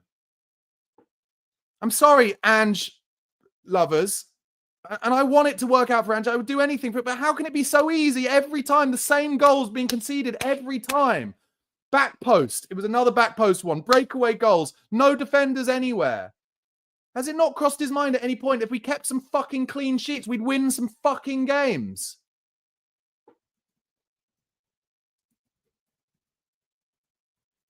And we've given it away again. They're in down the left now with Semenyo. Up against Porro. Bergvall's out there to help him. So he has to come in narrow. And they're just popping it about now, Bournemouth. Oh, and they get a good cross in here towards the back post. Spence clears it well. And Son's on the edge of his box. Gives it into Bentancur. He goes back to Porro. They're all being pressed, but it's a good ball out to Bergvall. His first touch is good. He's got to win a free kick here. Kluivert working hard. Good strength from Bergvall. Wins another free kick. Do it quick. Do it quick, Lucas. And he does. Good. Porro down the right. He tries one over the top towards Solanke. It's a poor ball. Straight to Kepa.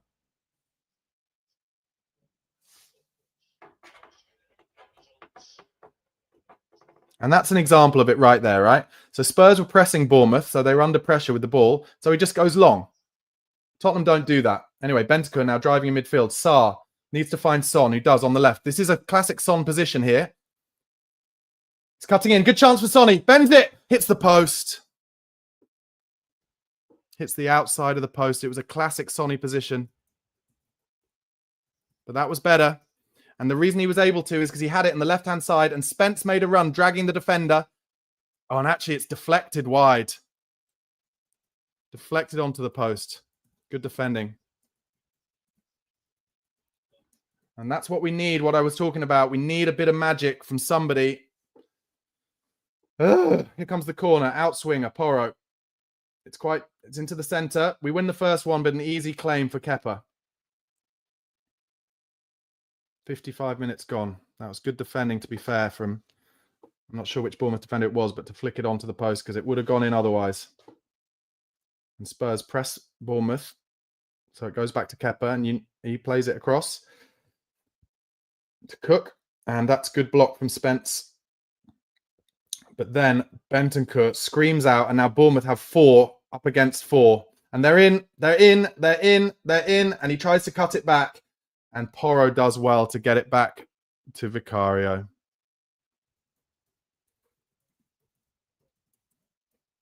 Oh, and we played ourselves into trouble. Bentancur.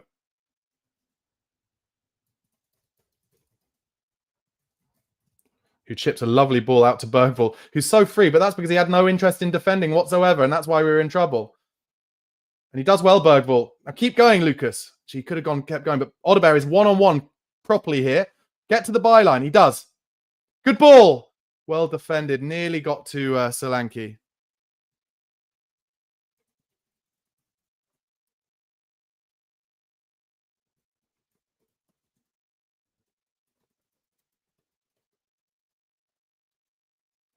The game's opening up a little bit here, although Porro puts his foot on it and the fans weren't happy with that.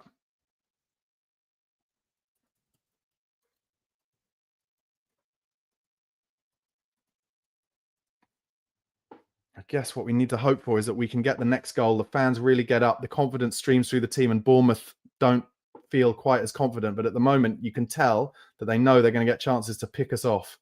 Bentancur tries to find Son. Son was fouled, and then Bentancur got done with a bit of a high tackle from Cook. He rolls off the pitch.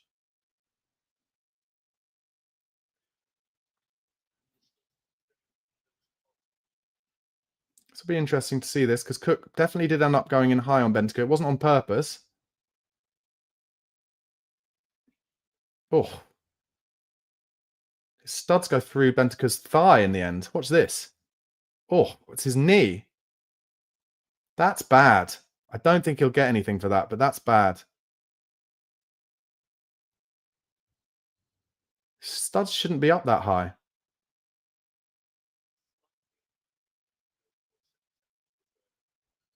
And the VAR has said slightly high with no force in the challenge, but it does stud Bentancur's knee. So, you know, whatever you like. 56 minutes gone. Still 1-0 to Bournemouth. Long throw. Spence gets up well. Sonny to Bergvall. And that's a Spurs throw. Bentancur's struggling here. He's on a booking, so he'll want to get some revenge, but he can't. Let's see if he can manage not to get himself sent off.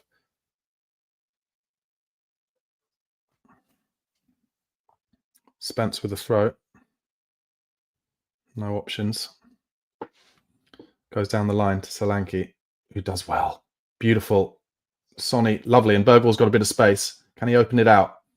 And he does. Towards Odeberg, but Odeberg does well. Flicks it around the corner. 2 flicks. Unnecessarily flick from Porro, though. Unnecessarily lazy there from Porro. Trying to be perfect. Little flick. Good ball. Finds it back to Bergvall in midfield. Slipping a little bit everywhere, Bergvall, at the moment. That'll be a Bournemouth throw. Just came to Porro and he tries to flick it round to Odobe, who's running full pelt. And actually, if he could have just been a bit more careful with it rather than the kind of perfect flick, maybe Odobe would have got in. Disappointing. Another throw for Bournemouth coming up to 60 minutes. Interesting that Romero is still on the pitch, isn't it? Will van der Ven get a run out in this game? Oh, good stuff in midfield from Bournemouth. Oh, lovely stuff. Lovely volley, crossfield ball. Now Cook has got loads of space to run into on the right. Got Tavernier outside him. And they're in down the right. They try the early cross, and it's a good ball. Oh, and then Porro with a terrible touch comes to Semenyo. And he runs at Porro, and it's a good tackle. And that is a goal kick. Well, it should be a goal kick. The ref far too early to give that as a corner, I think. Let's have a look at the replay. No, actually, I think that probably is a corner. So, Tottenham, obviously, they've already conceded their inevitable back post open play goal. Will they now concede their inevitable set-piece goal? Romero getting in a fight with Semenyo. They've taken it short. And now it comes to the edge of the box. Dink it to the back post. And it's flicked wide. And Spurs take the goal kick quickly. Spence finds Son down the line. Terrible first touch and then goes the wrong way, weirdly. Tottenham going to make another double change as Danso is pressed. And Vicario has to go into midfield with his left foot. Lovely first touch from Son. And now some real space for Sarr to get into. He's down the left now, but Bournemouth bring players back. Madders is going to come on. Lovely from Son. Oh, and Solanke tries to play the 1-2 with Son, but he didn't need to. Didn't think he needed to. Anyway, straight away. Oh, Bournemouth looked like they could go with a transition, but they kick it off the pitch kindly. And so, Maddison and Van der Ven coming on. 60th minute.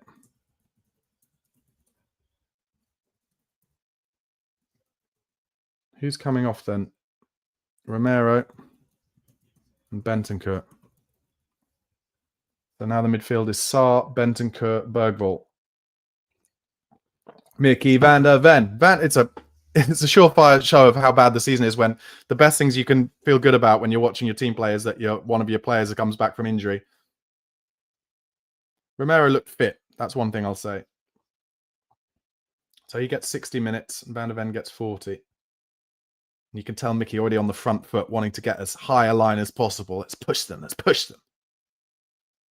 And all the fans, this is the most excited they've been as well. And now Semenyo is in down the left. Bit of a heavy pass, thankfully. But he's up against Pedro Porro now.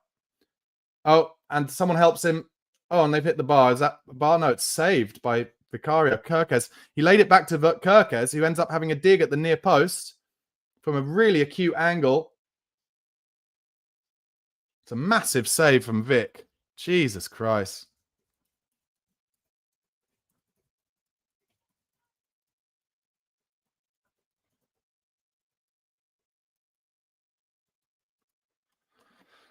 "61 minutes to go, gone. Half an hour to go. Another corner for Bournemouth. Tottenham lucky not to be 2-0 down. Bournemouth having a second goal disallowed. Spurs haven't really made a gilt-edged chance all game. First clearance from Danso. Oh, brilliant from Danso. Oh, absolutely wonderful from Danso. And should have been given a foul, but wasn't. But Bournemouth play a ball out wide, but it's a throw into Spurs. Do it early, Lucas. And he does. And Bergvall tries the big crossfield ball. It gets to Spence just about. And now, first touch for Madders. And he lays it off to Spence down the left now. And Sonny's outside him. Make a run for him, Sonny. Don't just stand in the same area as him. Sonny now slows it down to Madders. Bergvall. Lovely. Lovely. Sonny, good chance here. Into Madders. Lovely stuff. Madders comes inside. Big chance on the edge for Sarr. Hits it wide.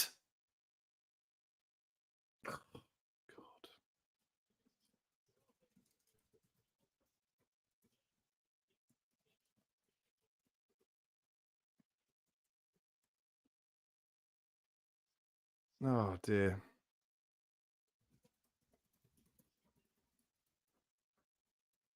It's only 16 yards out, drags it wide. And what he had in front of him was a Bournemouth player just sprinting at him, trying to block it. And that definitely got in his eye line in the end.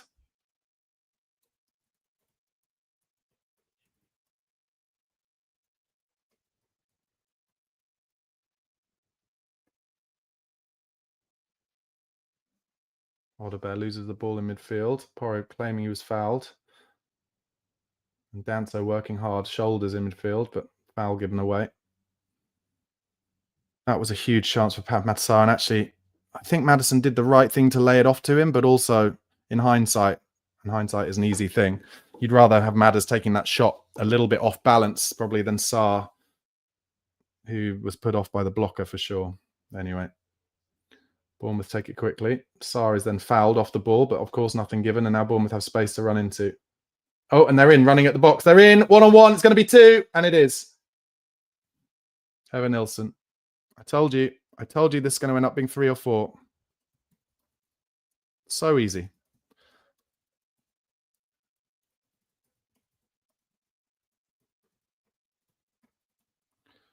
Ange looking powerless, basically.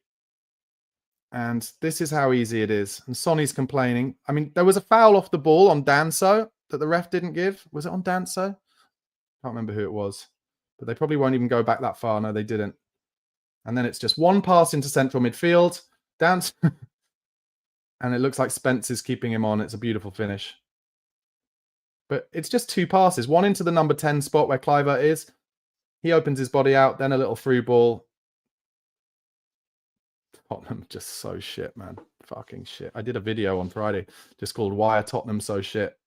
We never got to the answer of it completely, but just proving it again today. Absolute dross. It's going to end up being 4-0. Imagine how good Solanke or Tell would feel if they got a chance as easy as that, but they never do. And Ange is at death's door, I'm afraid. Oh, and Bournemouth are in again here. They've got space down the left. Blocked by Porro just about. Now it comes to Odebear. And that's pretty telling. Like when Porro headed clear that ball, and he beats a couple of men in midfield, lovely from Odebear. As Porro cleared that ball, Odebear was just up the pitch. And that's Ange ball, isn't it? He doesn't get his wide forwards to help his defenders at all. And that's why we concede so many fucking goals. Bergvall's going to have a shot from miles out. Oh, and he hits the beans on toast. What an effort from Bergvall. Hit the post.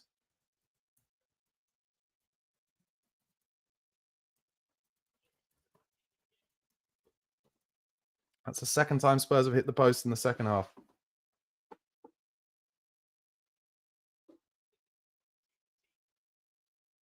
Van der Ven gets his first touch on the ball, goes back to Vic. He lays it across to Danso.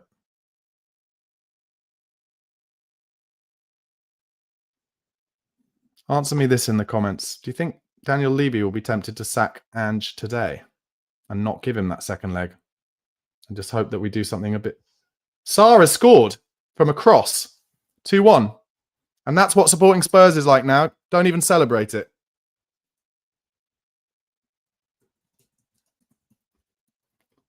He tries to hit a cross from the right and just shanks it into the top corner. And by God, did we need that. Just as I was saying, would Levy be tempted to sack Ange today so that he gets someone a bit more defensive-minded in for the second leg? Sarr, just running with the ball, trying to get a cross in towards Solanke, shanks it. Oh, not shank because it's not skewed off to the right, but he just gets too much on it and just perfectly pinpoints it over Kepa into the far corner, off the inside of the post.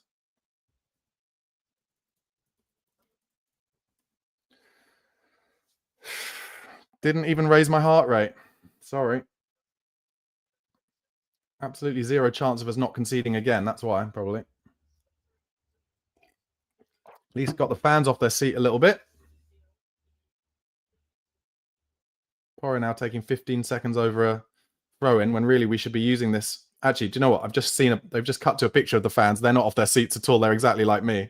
Hasn't raised their heart right. Anyway, Van der Ven out to Son. One thing I have been surprised at in the second half is that Son's had a bit more space to run into with the ball than I thought Bournemouth would give him. Although then he just tried to run past his defender and got tackled so easily.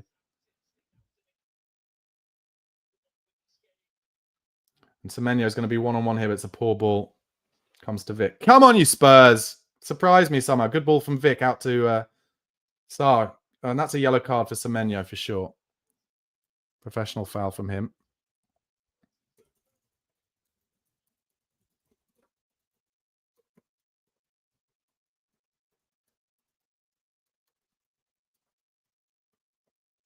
I do think, not just because he's just shanked one into the net, but I do think Sarr has worked hard, and I'm pleased that Ange has left him on the pitch, to be honest. But as ever with Sarr, it's the same stuff. He's just technically not very proficient, but he's got great engine. Oh, Vicario doesn't know what to do with this ball, and he ends up playing it left-footed down the line. Bergvall helps him out as it comes back to Vicario again now. He's on his own goal line. Oh, my God. Oh, my God. He nearly did a Forster. But anyway, he managed just about to get it to the right back. And now Sarr trying a big ball over the top, which was fucking stupid.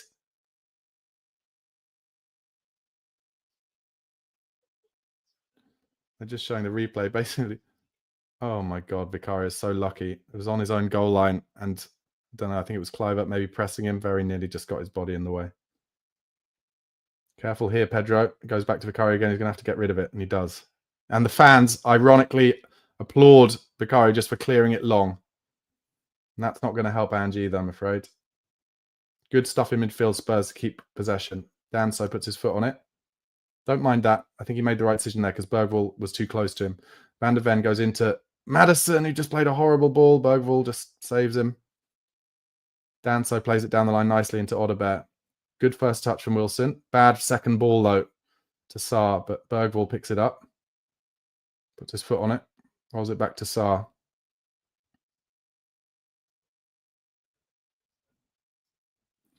Danso now across to Van der Ven on his left foot. Opens it out. Lovely half turn for Maddison. That should be a booking for Adams. It should be a booking for Adams because he was in. Refs are fucking shit, man. With 70 minutes now. 20 minutes left. Bournemouth making a double sub.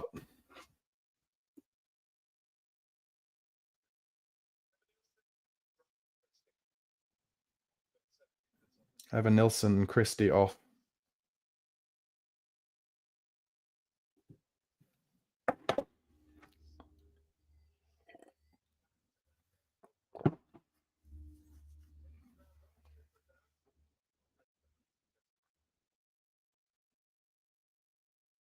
Bournemouth just taking so much time over the substitution. Just breaking up the rhythm of the game. Tottenham have only scored from an absolutely huge bit of fluke, so hard to see us getting back in this game. Although, you know, Sonny has hit the post. Bergvall hit the post with a brilliant shot from 35 yards just after Bournemouth got their second goal.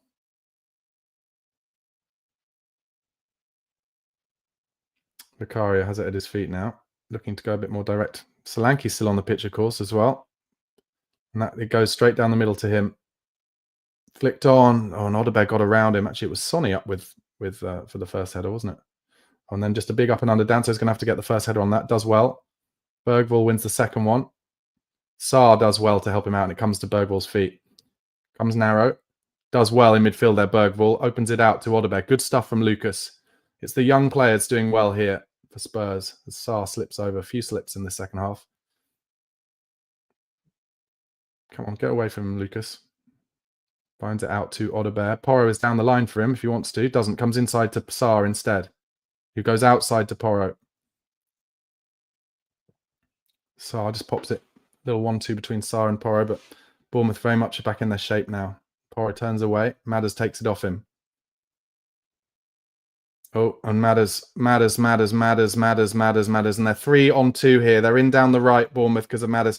Van der Ven uses his pace, but they're in. Oh, and then at the back stick, they kept him onside, and they've hit the post, but they get a second chance. And he has a shot, and it's deflected wide for a corner.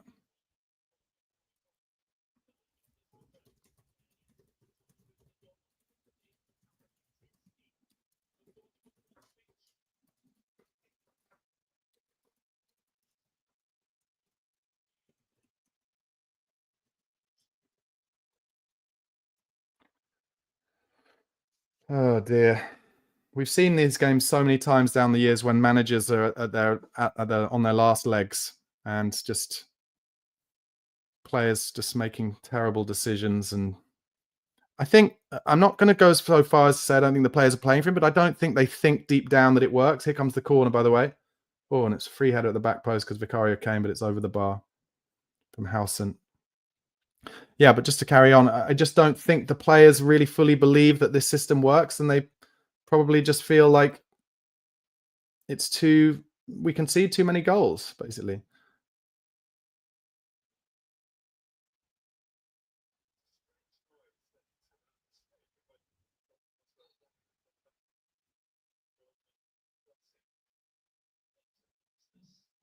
They're just talking on commentary about the nervousness every time Tottenham try and play the ball out from the back. Nervousness in the stands. Anyway, Bournemouth have won another free kick in central midfield. I mean, I'd also say, just like I did all game against Alkmaar on Thursday, Bournemouth just snapping into tackles better than Spurs, to be honest. Just, they're more confident. They know what they're doing better. They are more hungry, more desire. They're on better form.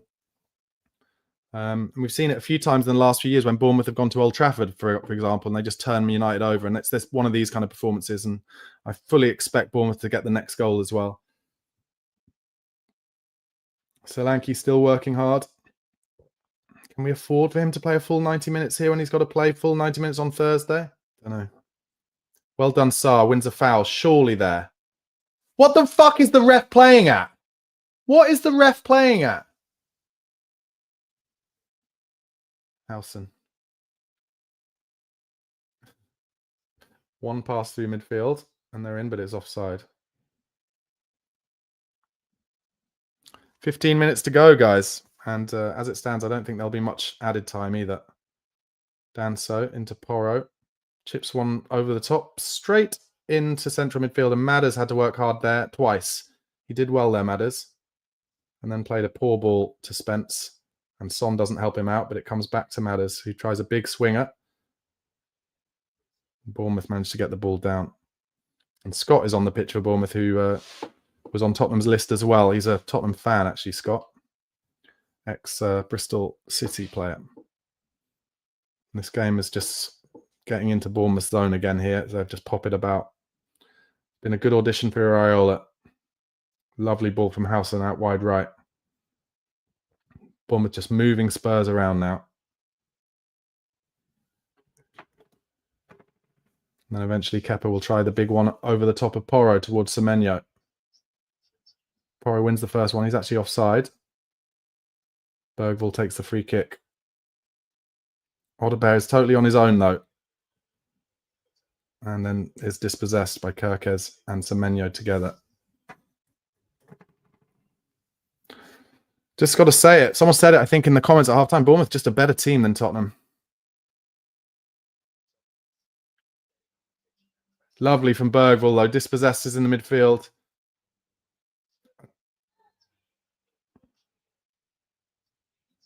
Good to see Bergvall working his nuts off, at least.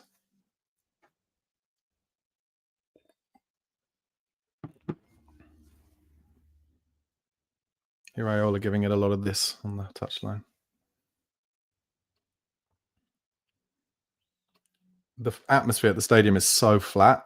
Like, honestly, fans are done with this. They are done with it. And I said it just before we scored, didn't I? Would you think there'd be any argument from any corner of the fan base, maybe other than the Australian corner, as Bergvall loses it in midfield and Bournemouth have 4 forward here? Oh, Mickey tried a big old slide tackle, but they're in down the left. Dink to the back post. Spence at least does defend it at the back post this time. Would there be any argument from anyone in the fan base if Ange got sacked before the Thursday night and just kind of, I don't know, give it to Matty Wells or whoever it is and just say, get us to do something so we're not going to concede so easily? Because look how easy it is every time. Just every time any opposition comes forward, it looks like they're going to concede.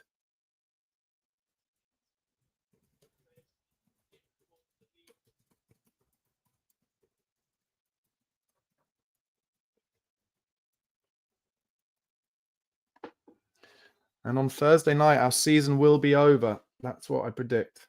And so the ref has to get involved in a corner. This is Bournemouth purposely doing this to waste time.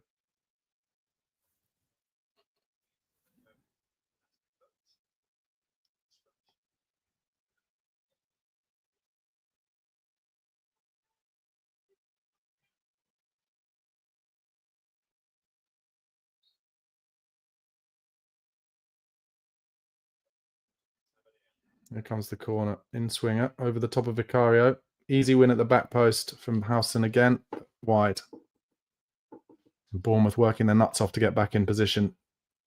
And Vicario gives it to Van der Ven. He gives it to Spence with an ugly pass, and Tottenham in trouble already. Spence loses the ball, trying to play out. But Bournemouth keep it. They're in the box now. Sarr worked hard there, and in the end, Danzo shanks one miles up in the air.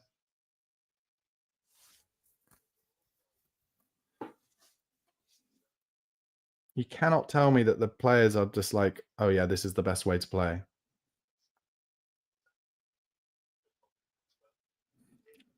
Throw in. 10 minutes to go, guys. Porro taking time over this throw. Why? And shaking his head. Yeah, mate. It's done, mate. It is done, I think. Romeo done, I'm afraid. It's a shame. Really wanted it to work for him. Bournemouth just better than us here. And they're in down the left again.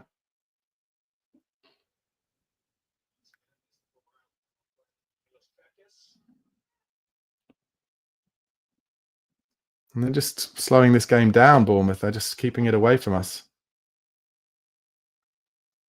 They just look better in every action at the moment. Now they've got in down the right-hand side. Yep. Oh, Spence blocks the first pass, but he'll get another chance. Spence blocks across. Van der Ven comes across. Beats his man. Bit of a heavy touch. But now he just races down the left-hand side, Mickey. This is what we need. Good lad. And a good ball into Solanke. Trips over his own feet. And now Van der Ven is out of position. Spence has to make a foul. And he'll probably get booked, I would have thought. He should do, because he stopped a definite attack.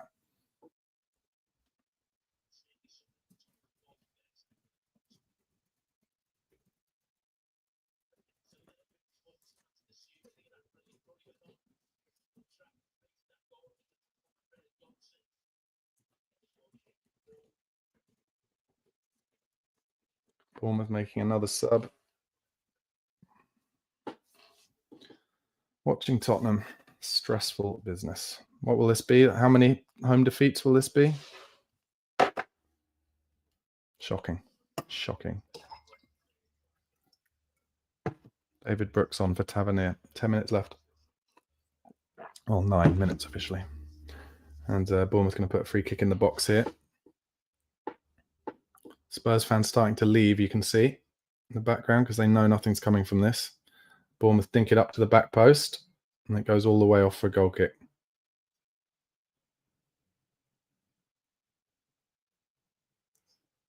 Vicario goes short again to Van der Ven, so here comes the big push for the Bournemouth press. And Van der Ven plays it round to Sonny, flicks it around the corner well. Spence opens his body up, plays it through midfield, and Sonny could be in here, and the pass is good, and Sonny's in the box, and he wins a penalty maybe. What is Kepa doing? That's a penalty to Spurs. I'm afraid to say that shows how little I'm believing in this project right now, because I didn't even celebrate. But Sonny did well. It was a great pass.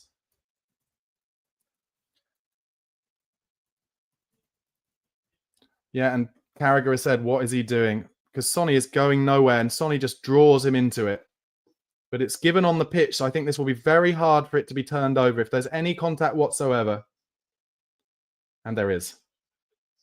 Sonny did well. Sonny will take this. He's missed a penalty, hasn't he, already this season in a pressured situation at home, I think.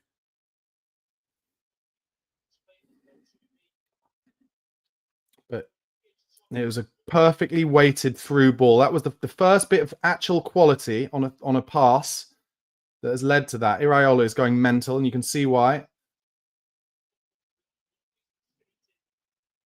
It's Maddison with the pass. What a through ball.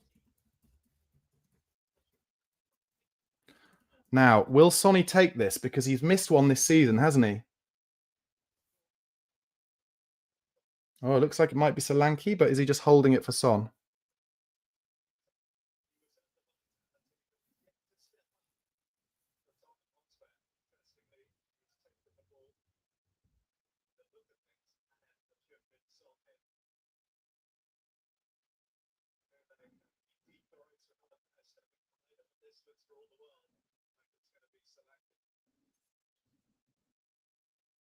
No, it's Sonny. Solanke was just holding it for Sonny. Come on, Sonny. Elite player. I know you missed the last one under pressure, but this is big. Big for your manager, mate. Big for your fucking manager.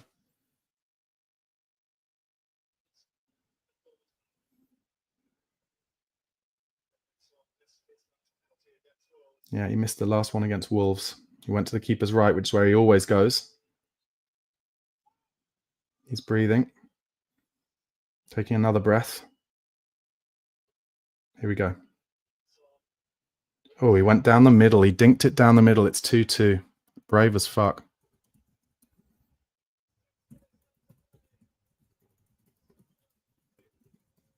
And Tottenham just totally undeservedly drawing 2-2. And once again, I would not bet against us finding a way to still lose this 3-2. I cannot believe he just dinked it down the middle. Oh my God. Imagine if the keeper would have stood up. Oh, well. So we're drawing this game at the moment somehow, but we don't draw games. So Bournemouth go long. Danso wins the first one. Actually, maybe Bergwall could have brought that down, but he didn't. Solanke, good stuff in midfield, but unfortunately breaks to Bournemouth. And here come Bournemouth. And the fans are into this, but Bournemouth have bodies forward. They're in the box already, but bad touch. Danso with a lovely... Oh, it's Sarr, not Danso. And then a big tackle on the edge. And now Bournemouth with Semenyo in down the left. Here they are. Cut back. Well defended from Mickey van der Ven. Straight away. Tottenham just allowing the opposition to get into their box. 5 minutes left.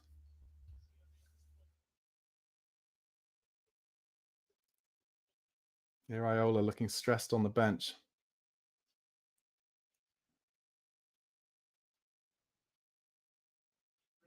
Coming in with a long throw now, with Howson trying to get near the keeper. Danso's with him. Here it comes. Keeper's come all the way, and he's caught it. Well done. Now, can you find anyone quickly? Come on, do it quick. It's the first time you haven't done it quick all day. And the fans are livid at Vic for holding on to it.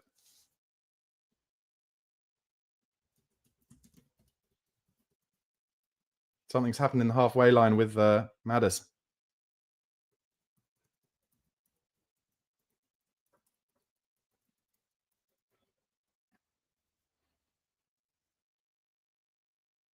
Like Madders getting in a bit of a fight with Howson. Madders gets booked. Madders and Howson booked. So they're just going to show what happens here. So Sonny makes a long run, hoping that he'll get picked off by... Oh, and then Madders really ran into Howson. Not really sure why.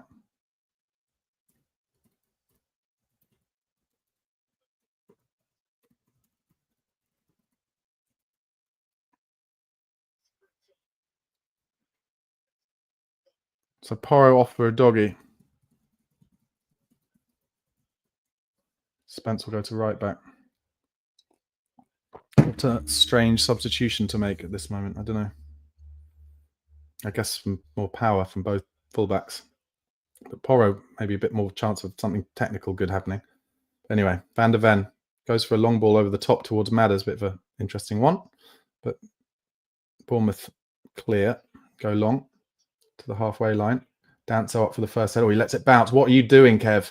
And then Spence flicks it over. So Van der Ven has to win a header there. Don't know why Danso let that bounce. Bournemouth popping it about quite nicely here. They'll make another chance. No, he dived there. And now Bergwall. Bournemouth tried to win a free kick by diving. Bergwall coming forward now. No, no, no. What a terrible ball ahead of Odebear. Anyway, Kepa has to clear. That was weird. Anyway, Spurs looks like we're going to get a throw in here. Oh no, kept on well by Bournemouth.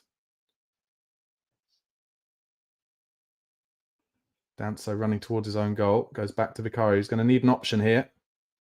So he goes long with his left foot, and the fans love it. Semenyo's class. Anyway, Bournemouth go back to Kepa. It's only about 2.5 minutes left, and any added time here. As Howson goes direct. Oh, and Danso's been left one-on-one here. And they're in. Bournemouth are in. Edge of the box. The doggy does brilliantly. And it falls to Sarr. Spurs just leaving men forward. Give an easy pass here, Sarr. Runs across the pitch and gives it to a doggy. Doesn't have anyone outside him, so goes back to Sarr. Bergwall. into Madders. Turns Howson well. It's a little 1-2. Spence has to keep it, and he's fouled. And it's kicked away, and that has to be a booking. Why is the ref... He hasn't given any bookings for any of those. Bournemouth have been doing it all day. And now Semenya going down with supposed cramp. And Ange hates shit like that. But it's just the way it is, mate. That's the Premier League, mate.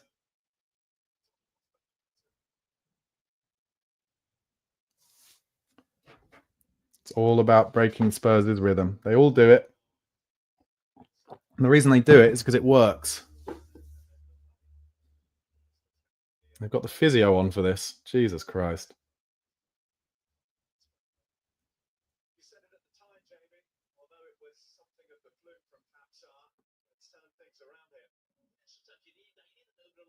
Bournemouth making another substitution here.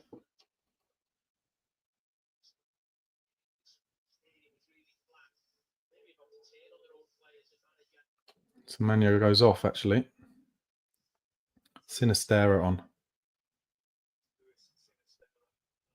So Spurs have a free kick. It's about 10 yards inside their own half. Bergvall looks like he wants to play it long to the back stick, but it's only Sonny and Madders making runs there. So he goes short to Danso.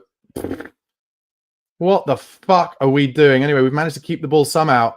That was the most bizarre bit of play you will ever see, like the free kick at the on Thursday night. Just totally bizarre. Anyway, Udogie has the ball on the left. Gives it to Madders. Oh, he tried it inside to Son. You can see why. Bergvall turns away. 6 minutes added. I love that. I'm really surprised at that. I don't know where that's come from, to be honest. Heavy touch from Udogie. Dodgy ball into Van de Ven, so he has to go back to Vic. But Bournemouth have scored 8 times in 90-plus minutes this season, so they would be the favourites. As Vic tries to go over the top towards Odobert. Good defending from Bournemouth, to be fair. Spurs, as ever, midfield completely nowhere. All 3 of them caught ahead of the ball here, and now Bournemouth have 4 up and 1 extra coming. Sinistera running at Spence. Good first clearance chance into Vicari's hands. Now, do something early here, Vic. The first time that the fans are asking him to do it, all game he's been doing it early and the fans don't want him to. And now they want him to, he doesn't. Udogie needs help. Just wins a throw-in. Give it to Bergvall. Give it to Bergvall, Udogie. Give it to Bergvall. Give it to Bergvall. Give it to... Now he's pressed. Goes over towards Solanke down the line. He holds it up beautifully. Doesn't win a free kick, though. And one pass gets in through Tottenham's midfield. Bournemouth. They're in down the right now. Brooks is running across. Good block from Sarr. Now, can you find a decent pass here, Sarr? Goes into Son's feet. First touch is heavy. Don't know what he was trying with his second touch. No idea what Sonny's trying there. And now Bournemouth have men coming forward again.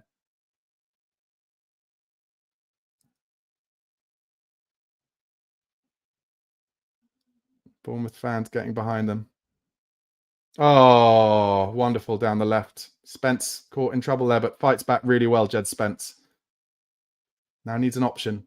Goes in to Solanke. Touches it off to Odobert, who tries a little dink ball into Madders. Really brilliant. Oh, I thought he was going to put Solanke in, but he didn't have the pace to get there. He was blowing there. Oh, thought we were going to be in there. Just how easy it is to get through Tottenham's midfield right now is like it's been the whole season, but worse. They're in down the left, and they've got Kirkers making an extra run. They're in. And he's hit it off for a throw-in somehow. Poor cross from Kirkers. 3.5 minutes left here.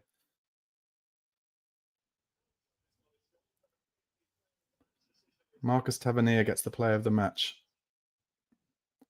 Spurs go long. Up towards Solanke. He's completely on his own. Bournemouth then go long. Oh, Danso misses his header. Oh, Spence had to get a fucking huge tackle in, and Bergvall sweeps up. Comes down the line to Madders. We need him to do something magic here. Turns away from his man well. Twice. Now just give him an easy option. Everyone's miles away from him. Everyone just ran away from him, except for Bergvall. Mickey van der Ven gives it back to Madders. Again, pressed. So he has to go back to Van de Ven. He goes down the line now to Son, but as all day. Just the fullbacks have had them on toast, really. Cook there on Son. Udogie goes back to Mickey. Goes back to Vic. Sarr tries to offer him an option. And now Bournemouth come for the press, so he goes long towards Son, which obviously easily cleared by Cook. Udogie. Cook jumps, wins the header over Son again. Udogie throws it back to Mickey. Goes inside to Madders. He has to turn away there, but he doesn't. He goes back to Vic. 2 minutes left. Vic goes to Danso, who's a bit uncomfortable there. Tries his Cruyff turn. If he'd have slipped there, they'd have scored. Vicario chips it over to Madders, so he's going to have to get this ball down. And it goes out for a throw-in. Madders takes it back to Vic, to Mickey van der Ven, sorry. Takes a couple of touches on it and goes back to Vicario, and that's because Bournemouth are really good at this. Vicario plays a chip ball, which is easily picked off by Bournemouth. Sarr works hard, and it comes to Odebear and to Spence. And Odebear is trying to make a run, but Kirkes is going with him. Spence comes inside and slips over, unfortunately, and Spurs players have been slipping all second half. Now Bournemouth on the transition. Scott does well. Oh, terrible ball, though. And that goes off for a throw, and Spurs will have 1 minute and 10 seconds to try and make something happen here. Sarr takes a horrible throw to Jed Spence. Could have been a foul throw, but wasn't, somehow. So Madders tries to dink it up towards Son. First touch is good towards the Lanky. Oh, Mickey van der Van's gone chasing the ball, and as a result, Bournemouth have 4 players through. And Danso does brilliantly and finds Mickey. And now Mickey can run forward into your promised land, Mickey. Go on.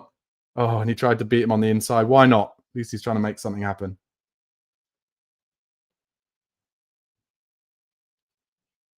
Udogie taking time over the throw, which is mental, of course. Got 30 seconds left.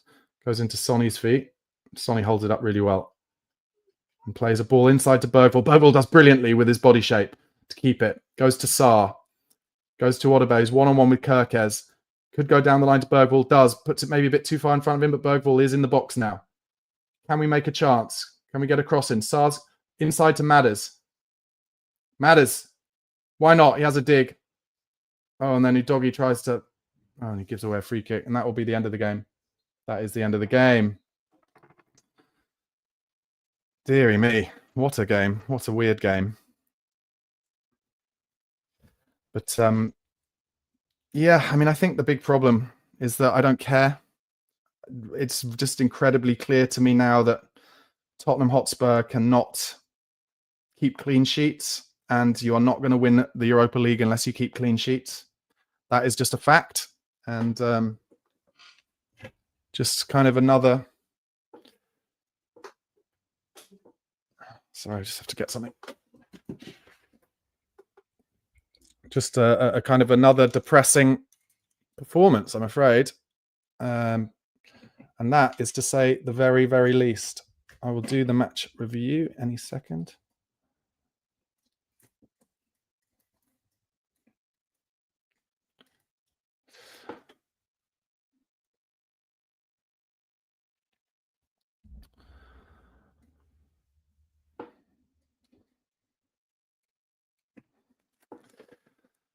Okay, this is my instant match review to the Tottenham Hotspur 2, Bournemouth 2 Premier League game. A point that leaves Spurs still in 13th position, 34 points, 4 points behind Brentford in 12th.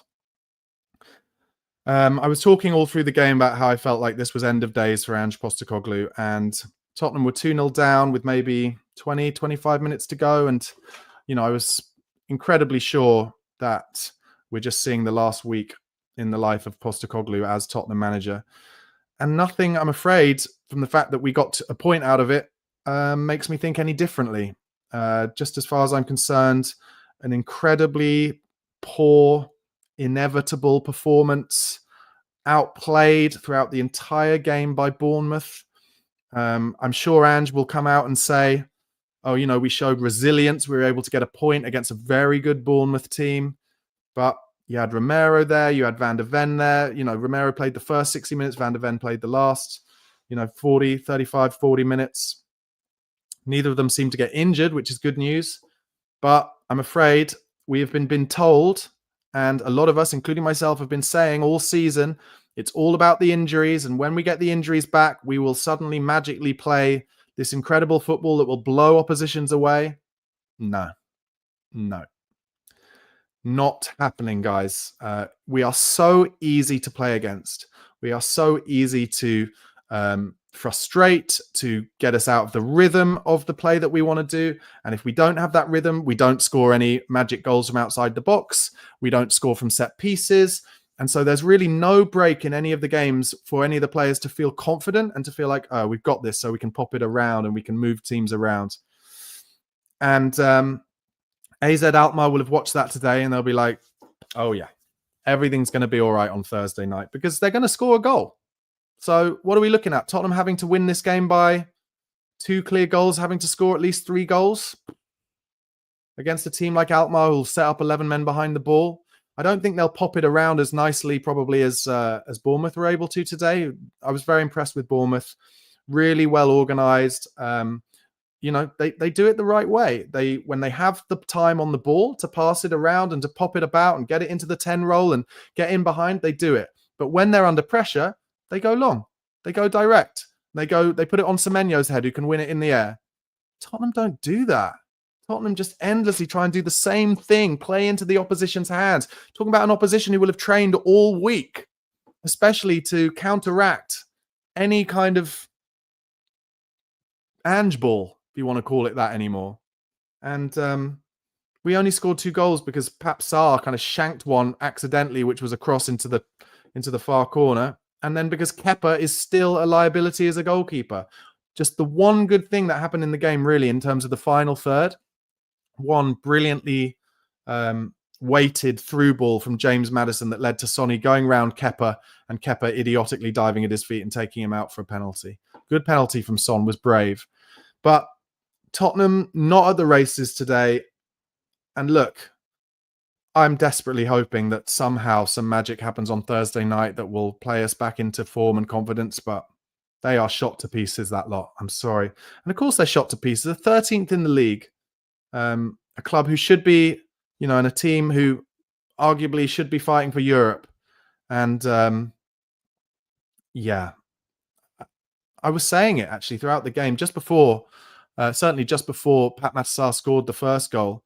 I was saying, you know, would there be any temptation, do you think, in Daniel Levy sacking Ange Postecoglou before Thursday night and saying to Matty Wells, get us shaped up in a formation and in a style that will mean we're not going to concede so many chances? Because today, my God, how many chances did Bournemouth have to just get in down the sides, get into the box? Vicario had to make endless saves. Tottenham didn't make any chances like that because Bournemouth always had their back 4 in place. And when Spurs got it wide, Bournemouth always had their wide midfielders helping their fullbacks as well. And I'm afraid that, sorry to hark back to the Pochettino days, but we weren't good just because we had Alderweireld, Vertonghen, Rose and Walker or Trippier and Ben Davis. We were good because the wide forwards, the midfielders, helped them back as well. Even Christian Eriksen was a workhorse. He would work back and forward. And you saw it time and time again today. The wide forwards aren't expected to help their fullbacks. They're just not. And therefore, opposition teams are just like, well, just get it out wide. You're one-on-one. You can play it inside for pass and get the return. Or the fullback can double up on them. It's so obvious and it's so easy. And it's been a year and a half now. You can't defend it. I don't know how anyone can defend it. The naivety. And again, I'll say something I've been saying time and time again, but it is, I loved watching Marcelo Bielsa at Leeds. I loved watching them. They were so fun going forward. But in the end, even the Leeds fans who just held him up like a god were like, you can't do this in the Premier League. It's embarrassing. And he lost his job. And I'm afraid the same is going to happen to Ange Postecoglou, and I think it'll happen on Friday. I hope I'm wrong. I'd love it to work for him. I'd love the missing link to be that maybe on Thursday, Romero and Van de Ven will get the chance to play together for the first time since that Chelsea game, and it'll be magic. But we've just played Solanke for 96 minutes there, his first game back. He's going to be exhausted on Thursday. And he did bring us some play in the final third that we've been missing, his ability to hold it up. We've been seriously missing that, but I don't know. I don't see Thursday being anything other than just a terrible disappointment, and then not literal physical riots, but there was a lot of booing in the stadium today, and there will be massive booing on Thursday night when we go out of the Europa League last 16 to AZ Alkmaar, a team who I think are like 13 or 14 points off the top in the Dutch Eredivisie, a league where two of their teams were beaten in the Champions League heavily last season. Once by one of them, PSV, by Arsenal, 7-1 away from home. So, look, it is an ugly state of affairs, and I'm sorry. I'd love to be more positive. Like, it really shows how apathetic I am about this project right now. I'm afraid that even when Sonny equalised, I didn't celebrate. I didn't feel even that relieved. I just felt embarrassed. It was embarrassing for me today, being played off the park on at our own stadium by Bournemouth. Lovely club. They do it right. They've got a good manager. It was a good audition for Iraola today. But we shouldn't be being played off the park by them. And I said it during the watch along. I'll say it again now. I don't think that the players don't like Ange or that they're not playing for Ange. I think that they don't really understand why they're being asked to give up so many chances all the time. I don't think they really understand why they have to play in a system that concedes so many goals.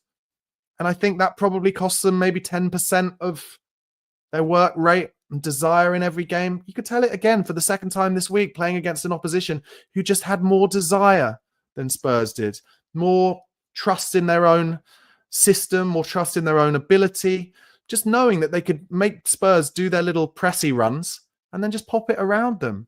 It was over and over and over. Not many positives. I'll do kind of player ratings, I guess. Vicario, I have to give him an 8.5, 9. Saved us, absolutely saved us. Porro, 6. Romero, we should have been 3-0 down in the first 5 minutes because of mistakes Romero made. So even though he played some good passes in between the lines, I'm just going to have to say 5 for Romero. Danso tried hard, got caught under the ball a few times where he let it bounce where he shouldn't have done. But he's a worker and I like him. I'll give him a 6. Jed Spence, 6.5. Then into midfield, Bentancur, 5.5. Who else did he start in midfield? Sarr, I thought, did okay. I think Sarr got his body about and he adds legs, obviously. 6.5 for Sarr. Bissouma hooked again at halftime. How many times has he been hooked at halftime in a row when he started matches for Spurs? 4 for Bissouma. Johnson hooked, 5. Solanke worked hard, 6. Odebear worked hard, 6. And then players coming on. Maddison just for that through ball, I'll give him 6.5. Sonny dinked the penalty down the middle, hit the post, I'll give him 6.5. Van der Ven, his first game, 6.5. And apologies for anyone else I've forgotten. But, as you can probably tell in the tone of my voice, it's the inevitability of it all at the moment. How many games have we lost at home today, this season? I don't know, so many, more than ever, or equal as many as ever. And we only got a result today because of a shank off Sarr's foot and a bit of madness from Kepa Baga. So I take no joy in that result. I take no joy in that performance. I think we are a shambles. I think Tottenham currently are an absolute shambles. I said it during the watch along. I did a video on my channel on Friday saying, why are Tottenham so shit? And I would happily do another video saying that because that was an absolute shambles. And what will Ange blame in his post-match press conference today? Because on Thursday night, it was the pitch. That was embarrassing. Everyone was embarrassed by that. I guess he did make some changes today to try and save some legs. Maddison didn't start. Sonny didn't start. I'm sure we'll make more chances against Alkmaar than we did away from home, but we will concede chances to AZ Alkmaar. They've got the player Poku on the left. He will cause us all sorts of trouble. We will concede a goal at least against Alkmaar. And Alkmaar on Thursday night is everything for Spurs. And maybe I'll change my point of view if something magic happens in that game, but I cannot see it. And that's the word I use, shambles. And today was a shambles. Anyway, that is my instant post-match reaction to the Tottenham 2, Bournemouth 2 game. And the main thing I can say is I think Iraola would be a good punt in the summer for Spurs. I think he'll still play good football. I think, all Bournemouth fans would be delighted at the kind of football they play when they get in the right areas and when the opposition aren't in the right positions. So we'd see enough of that, but also there would be more defensive solidity. There would be an opportunity for our defenders, of which we have a great looking squad. We have a great squad, and they would have more opportunities to keep clean sheets. Vicario wouldn't face as many shots. So, he's so excellent, Vicario.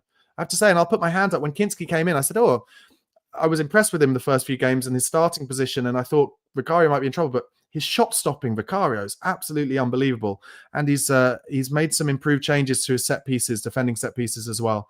So I just think we're going to need, I'm afraid, a manager who is a little bit more a split in between, Conte, who was fully defensive, and who is only fully attacking. And I think Iraola, that was a good audition for him, but I don't know, you may disagree.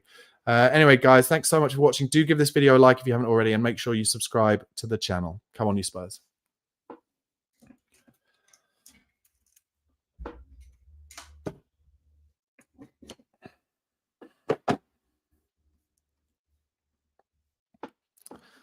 Welcome to the post-match fan show after the Tottenham Hotspur 2, Bournemouth 2.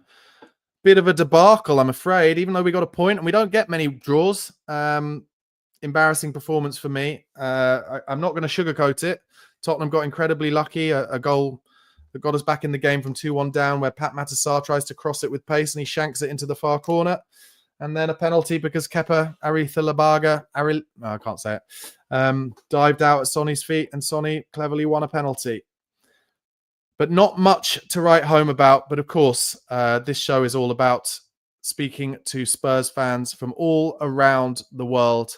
And we really want to give everyone around the world a voice. So if you want to get involved in this show after future games, please do email tottenhamfanchris@gmail.com. That's tottenhamfanchris@gmail.com. But I'm going to start off by going to Malta and Melvin. Melvin, you've been patiently listening to my watch along and post-match review. How do you feel after that draw? Disappointed, but not surprised.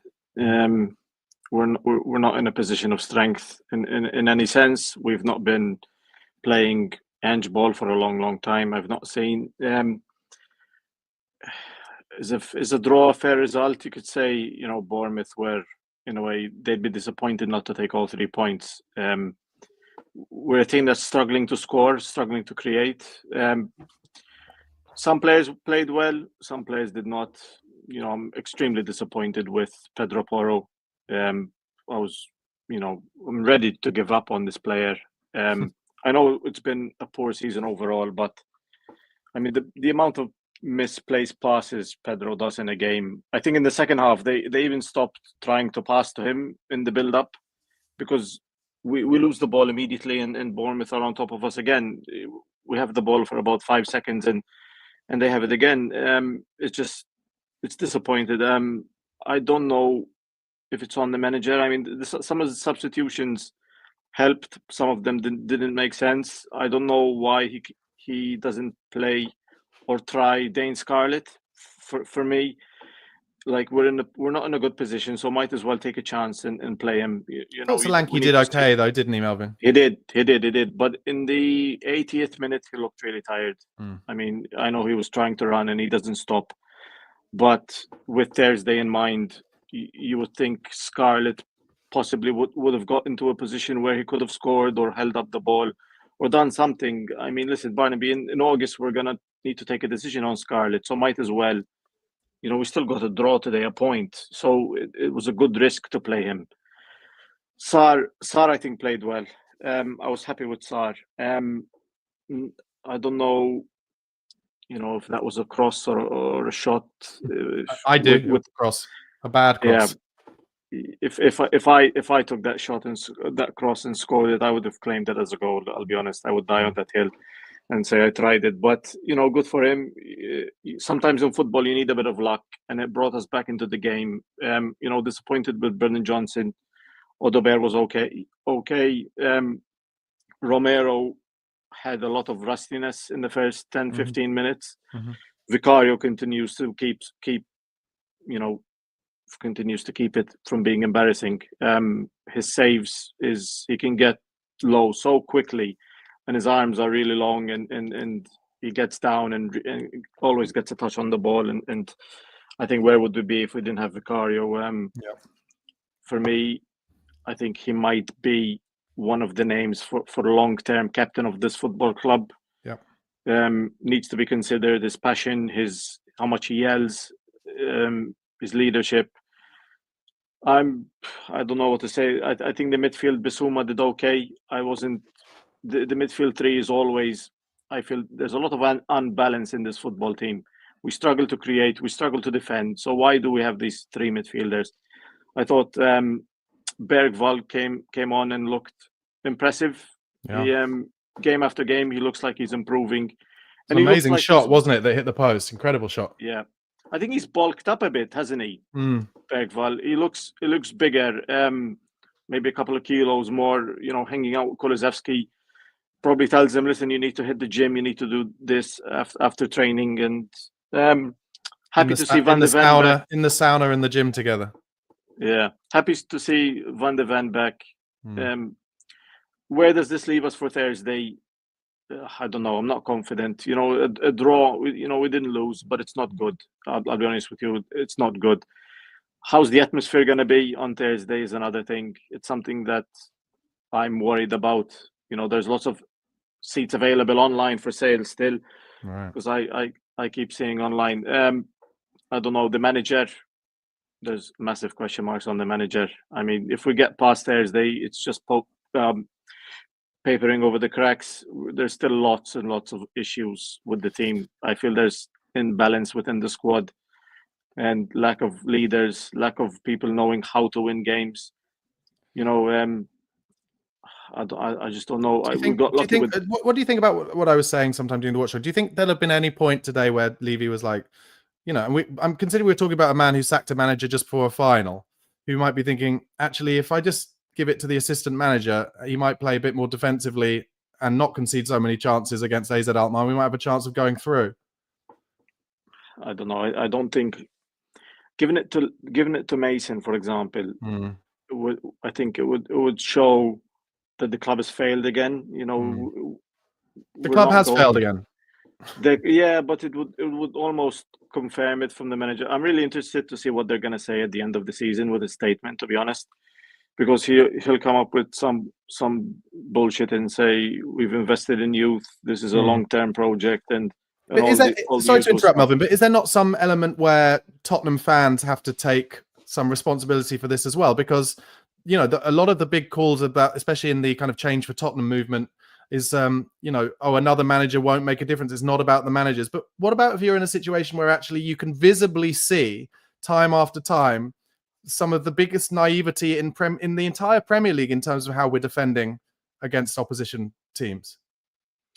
It's just some things we do don't make sense. We make it easy for opposition to score, and they make it really, really difficult for us to score. And sorry to keep mentioning Conte and Jose. They would have never done this. No. Conte and Jose, if an opposition team, they make it extremely difficult for them to score. They need to earn a goal, and it seems that teams against us, we make it easy for them to score. We gift them the goals often, and in football, especially in the Premier League, one goal will make the ton of difference. It's extremely tight sport, and we make it easy for teams to score. I mean, simple as that. Pedro Porro, with that pass, misplaces a pass. There's a massive gap behind them. They come in and they score. I mean, it was a wicked cross from them, but that's the quality of the Premier League. Teams will punish you for your mistakes. But also, why do you think, he didn't have to cross it then, did he? And the reason he did cross it then is because he will have been told in the analysis, get your cross in because they don't defend at the back post. If Jed Spence was in that position, or Udogie was in that position, right, driving into that much space, no way he would have crossed it. No way he'd have crossed it because the opposition would have had, all their back four in position and probably their wide forwards pressuring as well. And and so we concede another goal from the back post again, and it's I'm sorry, I find it embarrassing. I'm embarrassed by it. I'll be honest with you, Barnaby. I've always defended the manager, and I've been consistently in favor of Ange. At the moment in time, I'm analyzing his every move, his every breath, his every substitution, because I'm in a position where I'm thinking, if he cannot take us forward, the players are back. He has options on the bench. I know every single player on the bench today. It wasn't a bench we had 4 or 5 months ago or 3 months ago. So it's on Ange now. Listen, you need to do something. We need more. We need something to get us over the line. Big managers will get us over the line in the next game, for example. We need to stay in that competition. We need to win that competition. It will be disastrous for. We're not going to win that competition, mate. I know. Sorry. I've convinced myself lately that there's no way we're going to win it. But you never know in football. But we'll take it a game at a time. But yeah, the reality is that we've been down this path before, and it happened many times under managers. We've lost. We got out in this competition with better teams. I just remember against Ghent in Wembley, against under Jose with who was the team? Yeah, Hajduk Split, was it? Yeah, I don't know. But one of those Croatian or Eastern European teams for sure. We'll see. I'm sure I'll speak to you after the game on Thursday, Barnaby, yes. And hopefully we'll be discussing a victory, but it's highly unlikely. We'll see what happens at Thursday. I'm not confident. Well, Melvin, thanks for being a part of the show as ever. Really appreciate you being on, mate. Cheers. See you all the best. Bye. Quite a lot of heavy talk in the comments. I did put this up earlier, but thank you so much, Philly Hotspur. Did Kepa's howler rescue Ange? Likely for now, which probably isn't a good thing. Another top shelf watch along. Cheers. Thanks for the comment. I did ask the question, would he sack Ange before that game? Probably not, I guess. But it's But people in the comments. So I saw this one. Here we go. From Tottenham Hotspur TV. Sorry. Barnaby, pull your head in. Change the manager. You show too much emotion. Bournemouth had a week to prepare. Let's see what Bournemouth do next year if they play Europe. Well, we didn't play in Europe last year. And, we were on a terrible run of results at this period last year. I don't really think you can show too much emotion as long as you're being authentic and you're not kind of making it up. I think it's just what it's like supporting a football club, and especially a football club like Spurs when you don't have much success. It's frustrating because we literally, I'll tell you what, and I've said it, but I'll say it again. Most frustrating is watching Bournemouth today and just being like, they're just playing smart, but they still play beautiful football at times. You can still play beautiful football at times whilst playing it smart. And sometimes you just got to get rid of it and fight for the second balls. And they did that a lot better than we did. Thank you for your comment. And it's all subjective. Everyone's allowed to feel how they feel, but I don't think it's wrong for me to be, feel apathetic, basically, because that is where Tottenham are at the moment. Anyway, next up, we're going to go over to Ireland and Noel, who looks like he's in the boozer. Good lad. Yeah, I've got a pint to get us, Barnaby. Yes, I think you're going to need more than one, Noel. What did you make of that then? I've also got a Jameson as well. Good man. Jameson chaser. Proper Irish. Absolutely. But Barnaby, I didn't actually see the first half because I was travelling home from Belfast. Mm-hmm. And I actually had your stream on the radio. And I could hear your frustration, and in the first 5 minutes, it was incredible. I was getting so nervous, Hearing me laugh because we're giving up ridiculous chances. Absolutely, it was incredible, actually. And I rushed. I'm not actually home yet. I went to the local village and parked the car, And when parking the car, I actually managed to scrape it, and it's an expensive BMW. So it has been a bad day so far. I walked into the pub and Bournemouth are actually scoring a second goal and it's disallowed. Yeah. And then, it was absolutely embarrassing after that. The second legitimate goal that they did score, I couldn't believe it. And, then, I think the mistakes that were made and the amount of ball that was given away, I couldn't actually believe it, and you had a few chances, like, Sarr was in a great position. He really should have, Yeah. straightened himself up. And did we hit the post there? Was it? Yeah, Sonny hit the Very well. post once, and Bergvall then hit the post with a long Very shot. well hit Yeah. the post. And then we get, an absolute fluke. There's no way, that he meant to go for that. But anyway, we'll take it. And even after that, we're actually back in the game. And the amount of ball that was given away was absolutely incredible. I couldn't believe what I was watching. Absolutely got it. No, that is actually a really good point. That is a really good point. I'm going to jump on that, because what usually happens when you get back from 2-0 down and you're at home is that the fans are all up, and as a result, your momentum takes you to just making chance after chance, and sometimes you win and sometimes you don't. But what happened with us was we just then gave Bournemouth chance after chance, made bad decisions, terrible passing, totally out of shape. No, as ever, desire from the midfield to kind of help their back line or the wide forwards, and Bournemouth should have again won it in those last few minutes. Yeah, absolutely. Yes, I couldn't believe it. Actually, I think it must have been 5 or 6 minutes. We didn't even touch the ball hardly at all. And any time that we did get possession of it, it was given straight back again. But I was surprised when I came in at the start. I was talking about that disallowed goal. Very fortunate to get away with that one. But the amount of space behind Spence, he did fantastically well to try and get back. But he was so far up the pitch that the space behind him was incredible.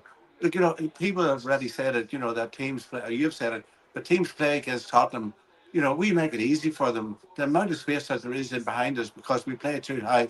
I think actually, I've said this to you before, I've said it to Chris, the midfield is, I don't know how you're going to fix the midfield. I think in actual fact that they should go to a 4-4-2 and, try to strengthen it up and put a stronger player as, in back, a player in front of the back four, because the three midfielders today. You kept saying it, and as I say, I didn't see the first half, but you kept talking about the amount of mistakes that Bentancur was making and Basuma. I don't fancy Basuma. I've never fancied him. I think he's been a major disappointment in the last this season, especially. I think it started off, where he was suspended for some sort of a prank, and I think he actually rates himself higher than I actually rate him. So, bringing him back in again, I thought it was a strange midfield. I would have thought. I know you talked in the first half about, that Bournemouth were very physical in there, but I would have. Was Archie Gray on the bench today? I don't know. Yeah, he was. Yeah, he was. I would have liked to see him come on. I think Bergvall made a big difference. He shows a lot of energy, and him and Sarr. But somehow, they're going to have to get a grip in midfield. You have to say, don't you, that actually the amount of times that we've seen, Basuma and Bentancur not play particularly well, but also especially together, and the amount of times we've seen Basuma get hooked off at half time, he might as well try a Gray, Bergvall and Sarr midfield and just do what Pochettino had to do eventually and just bomb off all of the old players and say, I'll tell you what, we're just going to give this to the kids because the old players are shite. Well, I would actually, because Spurs actually play their fullback so high, I would actually have somebody protecting the back four. I was talking that earlier. Could be Archie Gray, arguably, I guess. I think you're probably right. I think that's the guy that could do it because he's fast, he's quick, he's got a good football brain, and somehow that ball over the top. We, as you just said, we make all teams like Bournemouth are a very professionally run club. I mean, an example of how a club is run with gates up or something of 11,000. But the quality that their players show today. But I mean, why was that? Because they were given the space in which to do it. We were lucky. But looking forward to Thursday night, I don't share your pessimism. Actually, I think sometimes you get a wee bit of a rub of the green, which we got today. And many times have we sat and said, that we didn't get any luck. Nothing has gone for us. It certainly went in space for us today. I was actually hoping that they could press on and win it in the last few minutes. Yeah. But being a Spurs fan, I was as nervous as a kitten for the last 5 minutes. And, the 6 minutes of injury time, I was relieved to get a draw. And again, you're right. It was a shambolic performance. But we'll take it. Moves us up to 34 points. But I think more importantly, that, if we had lost the game going into Thursday night, would have been very despondent. we can use it as a platform. And my God, if we can't beat a Dutch team that are, what, I don't know, you said 13th in their league or something like that? No, they're I think they're third or fourth, but they're 13 points behind Okay. Ajax. Yeah. Like, we made them look fantastic the other night. But I think at home, I think he needs to play a different midfield. I would not, any sort, well, I know Bentancur is suspended, so that might be a good thing. But I wouldn't go in with that three-man midfield. And I don't think Basuma will play. I think possibly Sarr might have played himself into it, because he did show a lot of energy, you know, and he's a bit clumsy at times, and he sometimes looks a wee bit headless. You know, if he could really have made a big name for himself with that chance that he had earlier on, because that was a great chance. So all in all, glad of the point. It could have been really, it was embarrassing. Could have been more embarrassing, but I still think that we will beat Alkmaar on Thursday night. But where we go from here, I think Chelsea's the next game. Wouldn't wouldn't hold out a lot of hope. I wouldn't have hold out a lot of hope for that one. But look, we're still there on Thursday night. Let's go out and win it. Well, And maybe Hans needs to start having a good hard look at his formation and tactics. I think it needs to be more solidity in front of the back four, because they're making it easy for teams. But, agreed. Noel, mate, thank you so much for being part of the show. We want to see you want to see you take at least 2 fingers of that Guinness, mate. I'm going back to my Guinness, Barnaby. Top man. All right. Come on, you Spurs. Come on, you Spurs. Speak to you after on Thursday, Noel. Cheers, mate. Bye-bye. Thanks, Barnaby. Lovely to talk to a man in the pub. I wish I was in the pub, but instead, I believe I'm going to Essex. And John, is that right? You're in Essex, John? Yeah, that's right, mate. Top man. Thanks for being on the show again. How are you feeling, mate? What did you make of that absolute shite fest? Yeah, I'm very despondent. I've been a big Anjin fan the whole time. And then after last Thursday and today, he's really testing my patience now. It wouldn't bother me if he was gone tomorrow. I'm still not saying get him out now. But if they did, it really wouldn't bother me at all. I blame half on him, half on the players. We should have been 2-0 down after 4 minutes. Yeah. I don't think that's the manager's fault.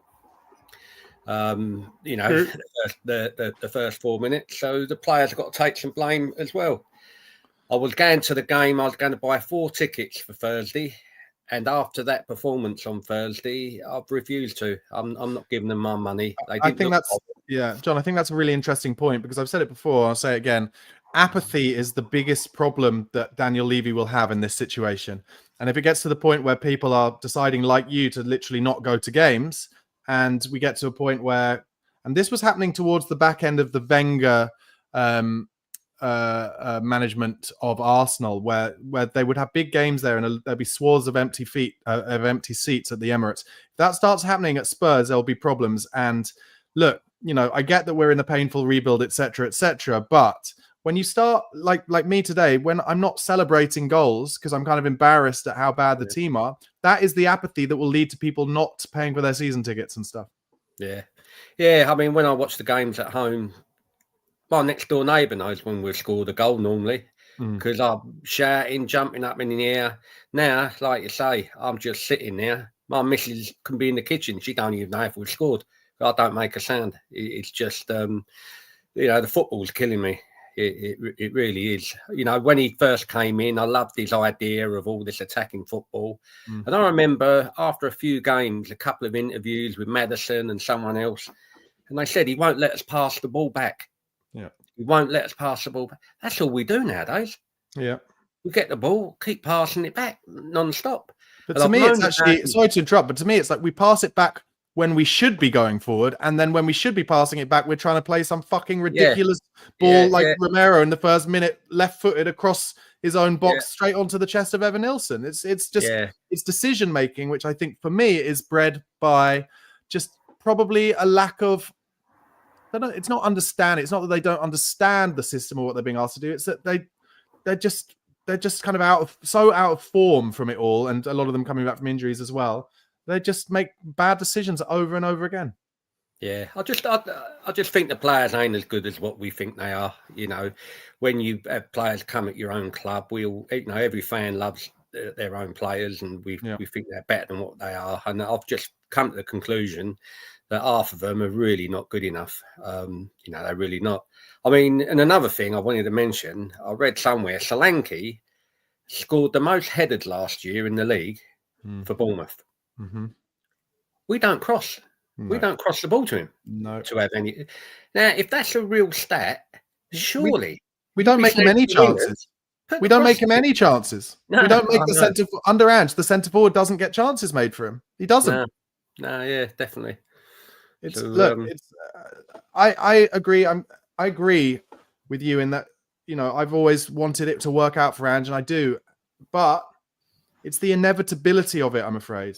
Because even if, I don't know, they magically find a way, I don't know, Alkmaar gets someone sent off or do something stupid and we find a way through that. You're telling me that Eintracht Frankfurt are going to absolutely rub their hands with glee at the opportunity to just sit 11 men behind the ball and hit us on the break, but with actual talent. They won a European trophy a couple of years ago. No, we got no chance. We've got no chance. And the thing that frustrates me as well is I do think, I don't disagree with what you say. I think some of the players are not good enough. And I would say, well, let me put it this way. They're definitely not good enough to play this kind of football. So I'm thinking particularly of, I was going to say the older players particularly. So I'm going to say Bissouma, Bentancur and Son as examples of the older players where I'm like, okay, they are definitely not good enough to play this type of football. But is there a possibility that if Bentancur and Bissouma were given a little bit more protection in terms of the style of play in midfield, or asked to do a little bit less and maybe sit in front of the back four and play as double pivots, that they could be good enough? Maybe. And I really think that's one of the callers came on and gave Porro stick earlier. Porro is not only not a natural fullback. He played as wing back at Sporting Lisbon, where you get protection from your wide centre half, but also he's playing as a fullback in a team where he gets no protection from his wide forward. So you're asking him to be doubly as good a defender when he's not a defender. But maybe if he, in some system that another manager played, where like Iraola, where he gets help from, how much defensive work was Semenyo putting in? Semenyo is a great attacking player, but he was working his nuts off to defend. Now, maybe if Porro had someone outside him who'd actually work back and help him out because the system asked him to, we might think actually he's a brilliant player. But at the moment, he gets a load of stick because he's left so isolated. Yeah, I think a lot of these players, Bissouma, Porro, if they went to another team with a different system, then they'd probably be, look really, really good, be really good players. Bissouma's had his moments in the last couple of years where he's been unplayable, but nowhere near often enough. And Porro, I do feel a bit sorry for him sometimes because he doesn't get any help whatsoever. But then if that was me, I wouldn't be shooting off up the other end of the pitch so often. But he's told to. Yeah, he's told to. Anyway, mate, listen, thanks so much for being part of the show. Really appreciate it. Let's talk after Thursday night, where I hope I'm wrong and it's not going to be an... Yeah, I think you will be. I think we're going to sneak through. Okay, well, I like that positivity, John. Appreciate it, mate. All right. Cheers, mate. Cheers, mate. Bye-bye. Okay, next up, I'm going to go to Steve because I usually leave him till last, but I don't want to. Steve is in the Czech Republic. And Steve, what do you make of that one, mate? Yeah, another shit show, as you said. Well put. Yeah, a lot of giving the ball away all over the pitch, especially in the final third. It was so disappointing. Even in the first half, decision-making was really poor. What can I say? Like you said, Vic saved us on more than one occasion there. Could have easily been like 2-0 in the first 4 minutes. We got away with the offside goal, or you can say the offside trap worked. But it was poor decision making with the passes. I got frustrated with because when we actually did break, that the final ball was really bad. Overall. I'm going to ask a question just because it's popped into my head, right? Yeah. I think one easy way of looking at this for me now, and I want to caveat again, like I said, I still would love it to work for Ange, and I wanted it to work for him. I really like him. Yeah, but me too. If Iraola was in charge of Spurs today and Ange was in charge of Bournemouth, what do you think the score would have been? I think it would have been about 4-1. Yeah, I do as well. Because you look at those players, player by player, probably not, maybe 3 of them I would take 3 or 4 max. Yeah. We'll get into the Tottenham side. Yeah. And I think when it comes to that kind of situation, I've just been thinking about it. Another manager, I thought if Oliver Glasner from Palace was in charge of Spurs at the moment, we would not be losing. You know, we didn't lose that game, but we would not be. I would not be watching that game so apathetically as I did. Yeah. Yeah. And when it gets to the point where, you know, I'm a fan and I want it to work for Ange and I like him a lot, but I'm thinking, which other managers do I think would be doing a better job with this squad? Then that is the point where I think something probably has to change. And also, I think we all have to take a little bit of, you know, I'll put my hand up here, take a little bit of, what's the right word? You know, it's my fault a little bit because, you know, we've all been like, okay, he sacks managers too quickly. Well, this time it's gone full the other way. Yeah. And he's determined not to sack the manager. So now I don't think Ange, even if we lose on Thursday, actually, I said it earlier, I thought he'd lose his job on Friday. He probably wouldn't. No, he probably wouldn't. He'd probably actually leave at the end of the season. Yeah. Anyway, I don't know what you think about that, Steve. No, I totally agree with you. I don't think you'll go to the end of the season, and it is disappointing. Extremely disappointing the way it's panning out. Unfortunately, I also think I'm with you in the fact that I don't think we'll get through against Alkmaar. I just don't, which is a massive shame for me personally because I'm actually going to the stadium for the first time. I'm flying over on Thursday. Well, I'm hoping you can be our good luck charm, Steve. Yeah, I'm hoping so because it's no small fortune with hotels and traveling and stuff. The only thing I can think, the only positive I can think in terms of why something could change on Thursday is that run from Van de Ven. You remember that run from Van de Ven when he was like, I'm just going to put on the afterburners and go down the left. Well, when we inevitably get to, you know, the 60th minute and we're either losing or hopefully not losing, maybe one way to make some space for some of our other players is that Van de Ven can beat a man or two, draw some players out to him, cut it inside. Madison will hopefully be on the pitch, so a bit of creativity. But yeah, it definitely got the crowd going as well, didn't it? Though, I mean, not only when he came on, he got a terrific ovation. Yeah. But that run, I think, it doesn't get them off their seats. I don't think we're that far down the road yet with this team. But there was a bit of a nice sort of purr or a roar in the crowd when he started that run down the left-hand side. Yeah, you're right there. Just getting some quotes in from the press conference afterwards. Postecoglou on Romero, Solanke, Van de Ven said, "Yeah, that's the key thing. They got minutes. Romero, just great to get him back out there. He's such an important player for us, but you could see he hasn't played for a while. I thought he grew into the game and got a lot better as it went on. Great for Dom to get 90 minutes today. He's such a workhorse for us. And I'm sure he'll feel better for that. Brilliant to get Mickey out there as well. I think before Thursday night, that was key for us to get some minutes into these guys, and thankfully they got through it unscathed." Yeah. I mean, talk about a man putting his entire managerial future on one game and 3 injured players coming back. Yeah, that's well, he's taking the risk. Well, it's a risk. It's a calculated risk. I totally agree with Melvin that I'm totally surprised that he left Dom Solanke on so long, and he could have brought on Dave Scarlett and taken him off in like the 70th minute or something like that. Yeah, so that was that. I thought Bergvall was immense again. He's such some people use the phrase silky player. He just does glide past people. He's got bite about him as well and grit. Yeah. He shows what they all need to show. Like that, I'm gonna fucking put my body on the line.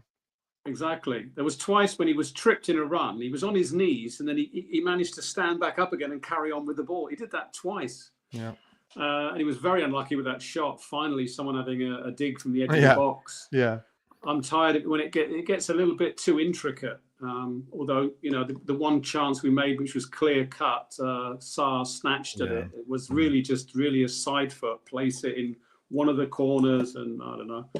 And then, as luck would have it, as someone said, a very lucky cross. I used to be a winger. That I would claim it, but I'd have to hold my hand up and say that was a cross. Obviously, not trying to score against a Premier League goalkeeper from that distance. He was looking for Dom Solanke, but never mind. We needed a bit of luck. So, but doesn't that show? That's a good example. One of the callers earlier talked about how or maybe you said it. I can't remember. But we talked about how we don't put crosses in. Oh, well, you try and put a cross in, and it flies into the far corner by chance. It's like the same as what you're saying about having long shots.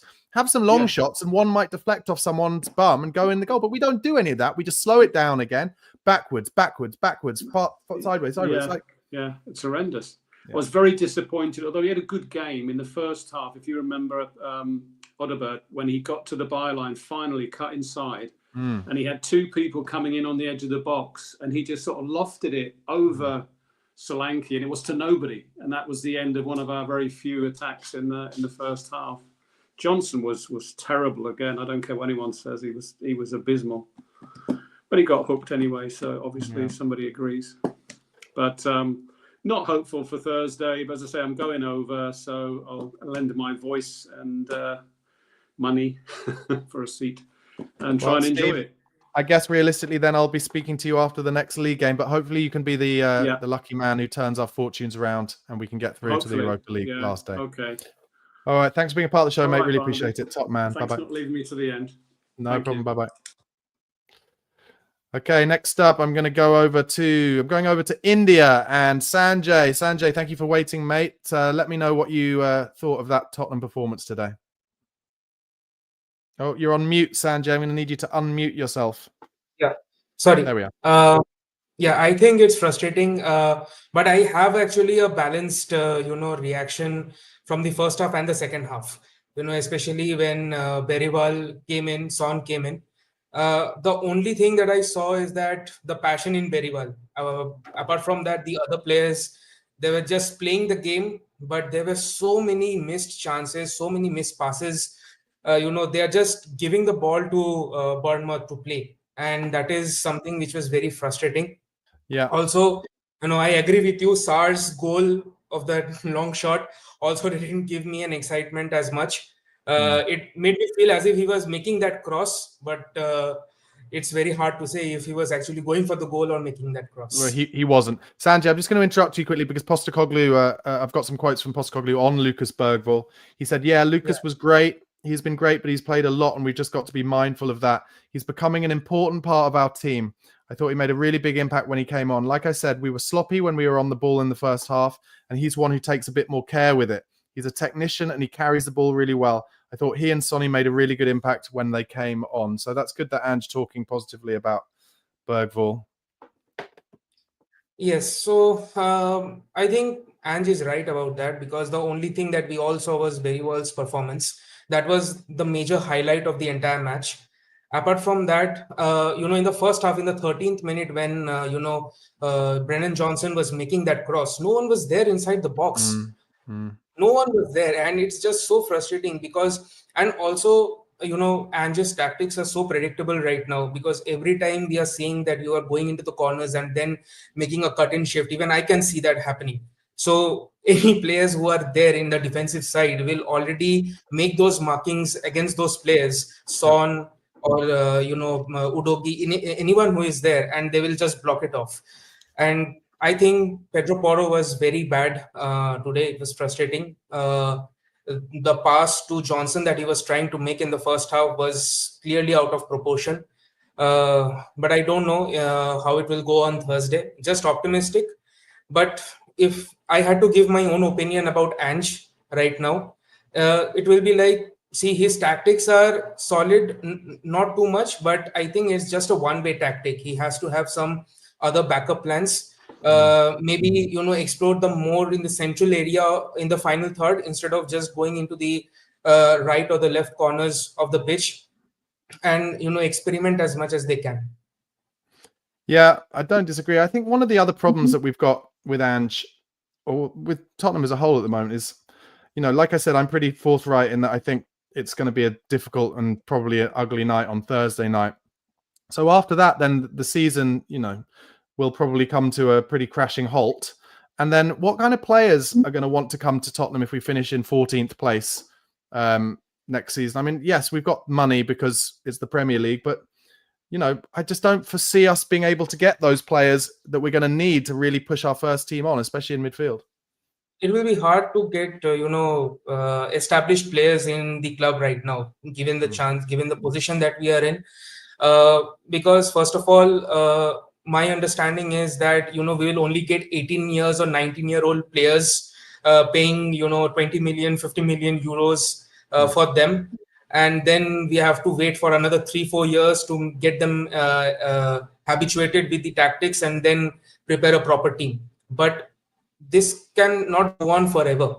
So I think even if Levy today after the Thursday's game, if we don't win and he plans to sack Ange, the only CV that he'll get is from Pochettino. That I can assure you. The only thing that only CV he'll get. But Pochettino won't leave America when they're about to have the World Cup. That's not going to happen. So it won't be him. Yeah, that's the thing. But who knows? He's so passionate about Tottenham and he's so emotional about it. He might change his mind. Listen, Sanjay, I would die for that to happen. I would love that. I would be so happy. But it's not going to happen, and I've had to resign myself to that. And in fact, I've thought about this a little bit, and you brought it up, so I'll tell you. I wonder whether whatever happens, Levy might be trying to stay with Ange until the end of that World Cup to appoint Pochettino after that World Cup. That's what I think he might be thinking. That is one of the things I actually agree with you. I don't think Levy will take another chance of sacking Ange mid of season right now. It will be again till the end of this season, and then he'll think of what to do. But also, see, I cannot fully blame Ange on this one, right? Because it is also the players who need to be coordinated, irrespective of how many rotations happen, because you're practicing in and out every week. So there has to be some coordinations, there has to be some understanding within the players that if there is a gap when they're making the passes, or they have to be decisive when they're in the final third. That is not happening in any of the matches that I'm seeing. The only thing that I can remember being the best moment of Spurs is against Manchester United, when Van de Ven just intercepted the ball and went and gave Johnson the assist for the goal. But apart from that, they have to be very intuitive, because his tactics require intuitiveness and presence of mind on the field. That is not there. That's and true. I hope that in the game on Thursday, he gives Maddison, Sarr, and Berrywal as the trios for the midfield, because then then we can crack the midfield. Yeah. Bissouma and Bentancur, they are not being able to perform. Yeah, I guess one of the problems with that, though, will Sarr be able to play in that 6 role and take the ball on the half turn from his defenders? But anyway, Sanjay, listen, I've got to rush off now, but really appreciate you calling. Thanks for being part of the show. Let's speak again after Thursday night. Absolutely. Cheers, mate. Thank you. I just put up a comment there from Epec20. Says Levy's making an example of Ange, and then he went on to say teaching the fans a lesson, which, do you know what? I don't fully disagree with. I think, like I've been saying, a little bit of... you've been saying I sack managers too early. Well, I'm going to go the opposite way. Anyway, my last guest today, going all the way to, where are you, Colin? I don't even know where you are, but in Oakville, Ontario, just outside. There of we Toronto. go, in Ontario, in Canada. And Yes, Paul, good. Thanks for being patient and coming on the show. My pleasure. What did you make of it from all the way over in Canada? Well, thank you, Kepa, for the point. Yeah. Because if it's not for Kepa, we have absolutely nothing. They probably just win 4-0. Yeah. Thursday we could win, but if How? we win, individual effort.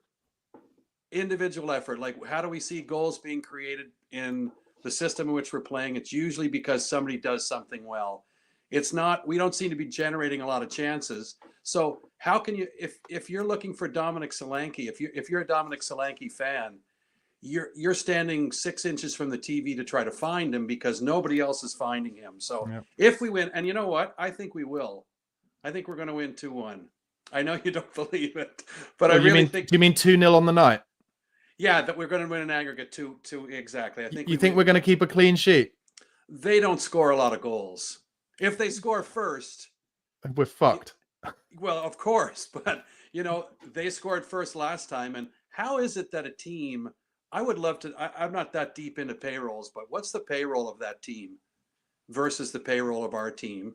And why were they able to you talk about game control a lot in your show, second half, controlling tempo, fighting for every ball, being first to every ball. And that's what they did. So, but I somehow think that because the season's been so bizarre that we win Thursday. I'd bet on it. Well, I wouldn't bet on it. Colin, I really, really hope you're right. But I think the problem is like, I just feel like everything's against us now. Like I've just read a thing. I don't know whether it's true in the comments. that apparently Ange had a bit of a pop at the atmosphere in the stadium today.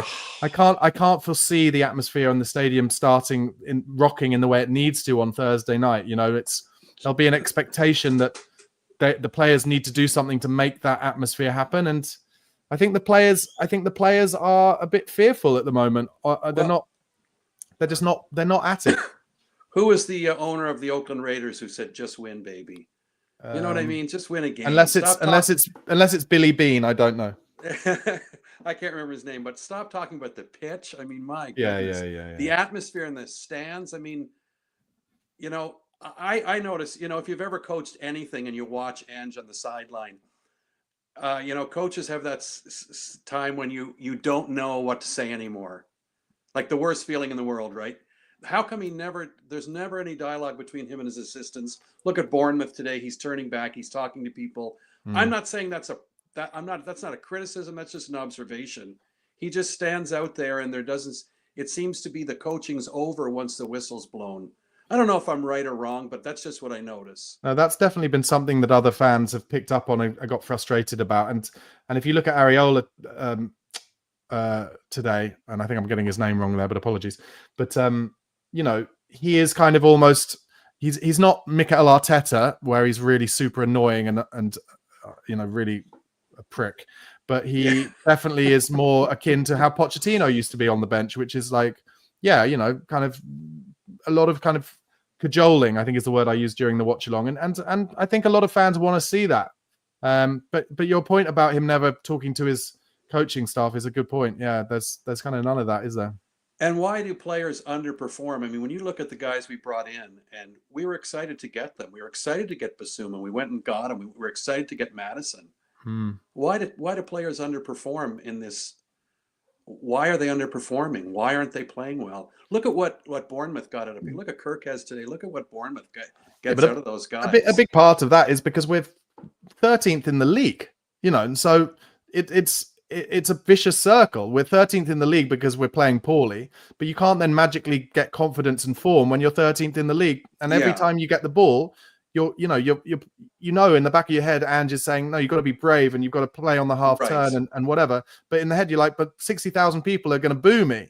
Yes. And that was happening to Bentancur and Basuma today. And it's like, it's the vicious circle. Basuma's not a bad player. Basuma's a good player, but he has not got the mentality for this moment. That's for sure. He's not the player you want in a scrap. And we are in a scrap. The direction. That's what I think. I really don't think that, other than a broad stroke idea of this is what we do. Look how well Bournemouth trapped today. Like you could see guys coming. They were waiting for that wide ball from our keeper. And we don't, I was trying to remember the game that we actually played that way, and we generated 3 or 4 scoring chances in the first 5 minutes at home. We scored 2 goals, and it was insanely good. But that whole idea of Ange ball, to me, I don't see that existing anymore. I don't see a consistently aggressive side who's pressing. Like I don't think opposition teams let us do it. Oh no, and they're licking their lips. Good coaches are licking their lips against this because it's like you said, it's too predictable. But anyway, Colin, you think we might be able to nick it on Thursday? I hope you're right. And I'll tell you what, if we win on Thursday night, make sure you call in afterwards, and I will happily allow you to say, do you remember, Barnaby? Do you remember? And I hope you're right. I hope you're right. Mate. But listen, thanks for being a part of the show, and enjoy the start of your week. Cheers, mate. It's a pleasure. Okay. Take care. Bye-bye. Okay, guys, once again, if you'd like to appear on the fan show on a future episode, do email tottenhamfanchris@gmail.com. That's tottenhamfanchris@gmail.com. It's really important to us that this channel gives everyone a voice, especially from those all around the world. So wherever you're from, please do get in touch. All right, guys, that has been the end of today's watch-along post-match show and the fan reaction. Tottenham Hotspur 2, Bournemouth 2. Lucky to get a draw. Make sure you subscribe to Chris Cowlin on YouTube if you're not already. That's at Chris Cowlin.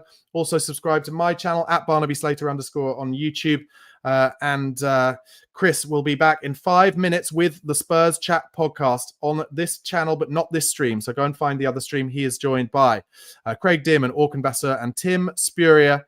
And most importantly, Thursday night, literally Ange Postecoglou's entire top level managerial history future, I would say, riding on the second leg of this Europa League last 16 game. I don't feel confident about it, but hope to be proven wrong. I wasn't today. I didn't feel confident about today, and we were absolutely appalling. Let's see what happens on Thursday. Enjoy your week, guys. Goodbye.